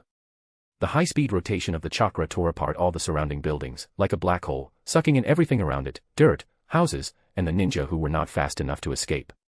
In an underground shelter, the 4-year-old Kakashi was pacing frantically. As the Hokage's son, he had been taken to the shelter by the ANBU the moment the battle had begun. Though he had faith in his father, this was the first time he had experienced such a thing, and he was worried. He wanted to go out, but the ANBU had sternly forbidden it. Just then, the entire shelter began to shake violently. The people inside cried out in alarm. The lights flickered, and a few of the children began to cry. Kakashi clenched his fists, worried about his father. As he was at a loss, he saw a boy about his own age, comforting the crying babies, making funny faces, as if the chaos outside had nothing to do with him. La la la. Look at me, a pig nose. Don't cry, don't cry. Watching the boy's goofy antics, Kakashi suddenly realized that even here, in the shelter, as the Hokage's son, there was something he could do. He cheered up and joined in, trying to soothe the crying babies. My name's Obito Uchiha, the boy said. What's your name? Look at my big mouth. I'm Kakashi Hatake. Fox eyes. Another boy, seeing what they were doing, ran over. "I'll help too. My name's Mike Guy. Look at me, a watermelon rind." In the Uchiha compound, the clan members who had not gone to fight had gathered in the main square. The old, the women, and the children were all there. They had not gone to the village's shelters. As the largest clan in Konoha, even with many of their elites out fighting, they still had enough manpower to protect their own. Mikoto Uchiha was with her parents, waiting for news. "Mom," she asked, "do you think big brother Kohei will come back?" Her mother just shook her head. A look of bitterness crossed her face. Her cousin, who had taken care of her since she was a child, had been missing for half a month. She had been filled with anxiety and grief, and now Konoha was under attack. She wondered how her best friend, Kushina, was doing. She hadn't seen her in a long time. Just then, the ground began to tremble, and a massive explosion came from the center of the village. A strong wind blew, and sand and gravel rained down. Several of the Uchiha ninja, realizing what had happened, immediately activated their red eyes and leaped onto the rooftops, disappearing into the night, ignoring the protests of the others. After the wind had died down, Mikoto, when her mother wasn't looking, also jumped onto a roof and looked in the direction of the explosion. And her face was filled with horror. How could this be? In the center of Konoha, the smoke was slowly dissipating. The ground was gone. In its place was a massive, deep crater, with only bare earth and the exposed underground water veins. For hundreds of meters around, all the buildings had collapsed. From above, it looked as if nearly a third of Konoha's core had been destroyed. Dana looked down at the ruins and silently made a calculation. This attack is still a far cry from Nagato's rice-carrying feat. The Raiznon was not a jutsu designed for wide-area destruction. Even with the enhancement of Sage Mode, he could not have leveled the entire village like Nagato had. But it was still the most severe damage Konoha had ever sustained since its founding. No one had ever dared to do such a thing, and no one had ever succeeded. Countless ninja lay twisted in the rubble, their groans filling the air. Fugaku Uchiha sat up, looked at the devastation, and his Sharingan began to spin rapidly. Damn it. Damn it. With such a catastrophe, the other clans could no longer hold back. Ninja began to pour in from all directions, like a tide. Konoha had awoken. Like an angry swarm of bees. Ninja art, mind-body switch technique. An invisible mental attack hit him, but in Sage Mode, he only felt a slight lag before he recovered. But then, several more voices echoed. Ninja art, mind transfer jutsu. Ninja art, mind-body switch technique. This time, he could not ignore it. He dodged the imperceptible attacks, his thunder dragon diving down and crashing into his enemies. Several buildings were destroyed, and a large number of the Yamanaka clan were seriously injured. But in that brief moment of hesitation, countless blades were upon him. At least 7 ninja charged at him. He took the attacks head-on with his Sage Lightning armor. The blades shattered, and he spun around, kicking the 7 of them away. Ninja art, 5 senses deprivation. A strange, oil-painting-like light shot towards him. He had just repelled the enemy, but he suddenly felt as if his control over his body was covered in a layer of gauze. Left was right, and his vision was a blur. The genjutsu was affecting him even in Sage Mode. An even more brilliant light erupted from his body. A large amount of lightning chakra coursed through him, and he regained control of his body. He then formed a lightning spear in one hand and impaled his opponent on a rooftop. Where are you going? Behold my burning youth. Might Due, his face now a mask of rage, his body wreathed in a green chakra, flew towards him with a kick. Dana sidestepped. In his dynamic vision, every one of his movements was clear. He grabbed his right leg, and a blue light appeared in his other hand. Great Thunder Raiznon. The blow slammed into his chest, and he was sent spinning away. Ninja art, super multi-size technique. A massive figure suddenly appeared and caught him, then drew his own, several-meter-long sword and swung it at Dana. Boom. Dana raised his hands and blocked it with his armor. The ground beneath him cracked. He deflected the massive sword and then ran up its slanted blade. The giant threw a punch, and Dana met it with his own. A massive boom. Though their sizes were vastly different, it was the giant who was sent flying. 2 more giants arrived and caught their comrade, and the 3 of them surrounded him. 6 figures leaped onto their shoulders, 3 from the Yamanaka clan, 3 from the Nara clan. In the distance, a large number of ninja with red and white eyes were approaching. And many more that he didn't recognize were swarming in. In his senses, he could feel his old acquaintance, Orochimaru, also on his way. Uchiha, Hyuga, Aburame, Nara, Akimichi, Yamanaka, Sarutobi, Shimura, Kurama, more and more ninja, both familiar and unfamiliar, were joining the pursuit. This is exciting. He looked around, feeling the pressure. Where are you going? They were in their own village, so they couldn't use large-scale jutsu, especially fire and water release. So, a large number of ninja were risking their lives to engage him in close combat. He kicked an Uchiha ninja away, then spun and stabbed a Hyuga in the throat. The men coughed up blood and died, but not before throwing 2 explosive tags at him. He caught them and stuck them on the other enemies who were charging at him, then retreated. A series of thrilling battles played out on the rooftops of Konoha. Every now and then, a body would fall. But the brutal battle did not deter the Konoha ninja. They fought without fear of death, just to get a piece of him. TCH. This isn't the Nine-Tails Night, is it? Konoha's blood is still hot. Such a terrifying foundation. Konoha truly is the chosen village. Just then, in his senses, he felt a change in the forest of death. The 4 violet flames formation had finally been dispelled. Blueby was covering the retreat of the 3 wounded ninja towards the sea. The Inoshikacho trio were in pursuit, trying to drive them away, to prevent him from returning to the battle to help Dana. And Hiruzen and Tsukumo were on their way, at top speed. Then I'd better get out of here. Just then, an angry roar echoed through the village. Burn, my youth. 8 gates, 7th gate of shock. Open. The green chakra vapor turned blue, a sign that someone had begun to burn their own life force. Chapter 116, Chapter 116, Big, Big, Big.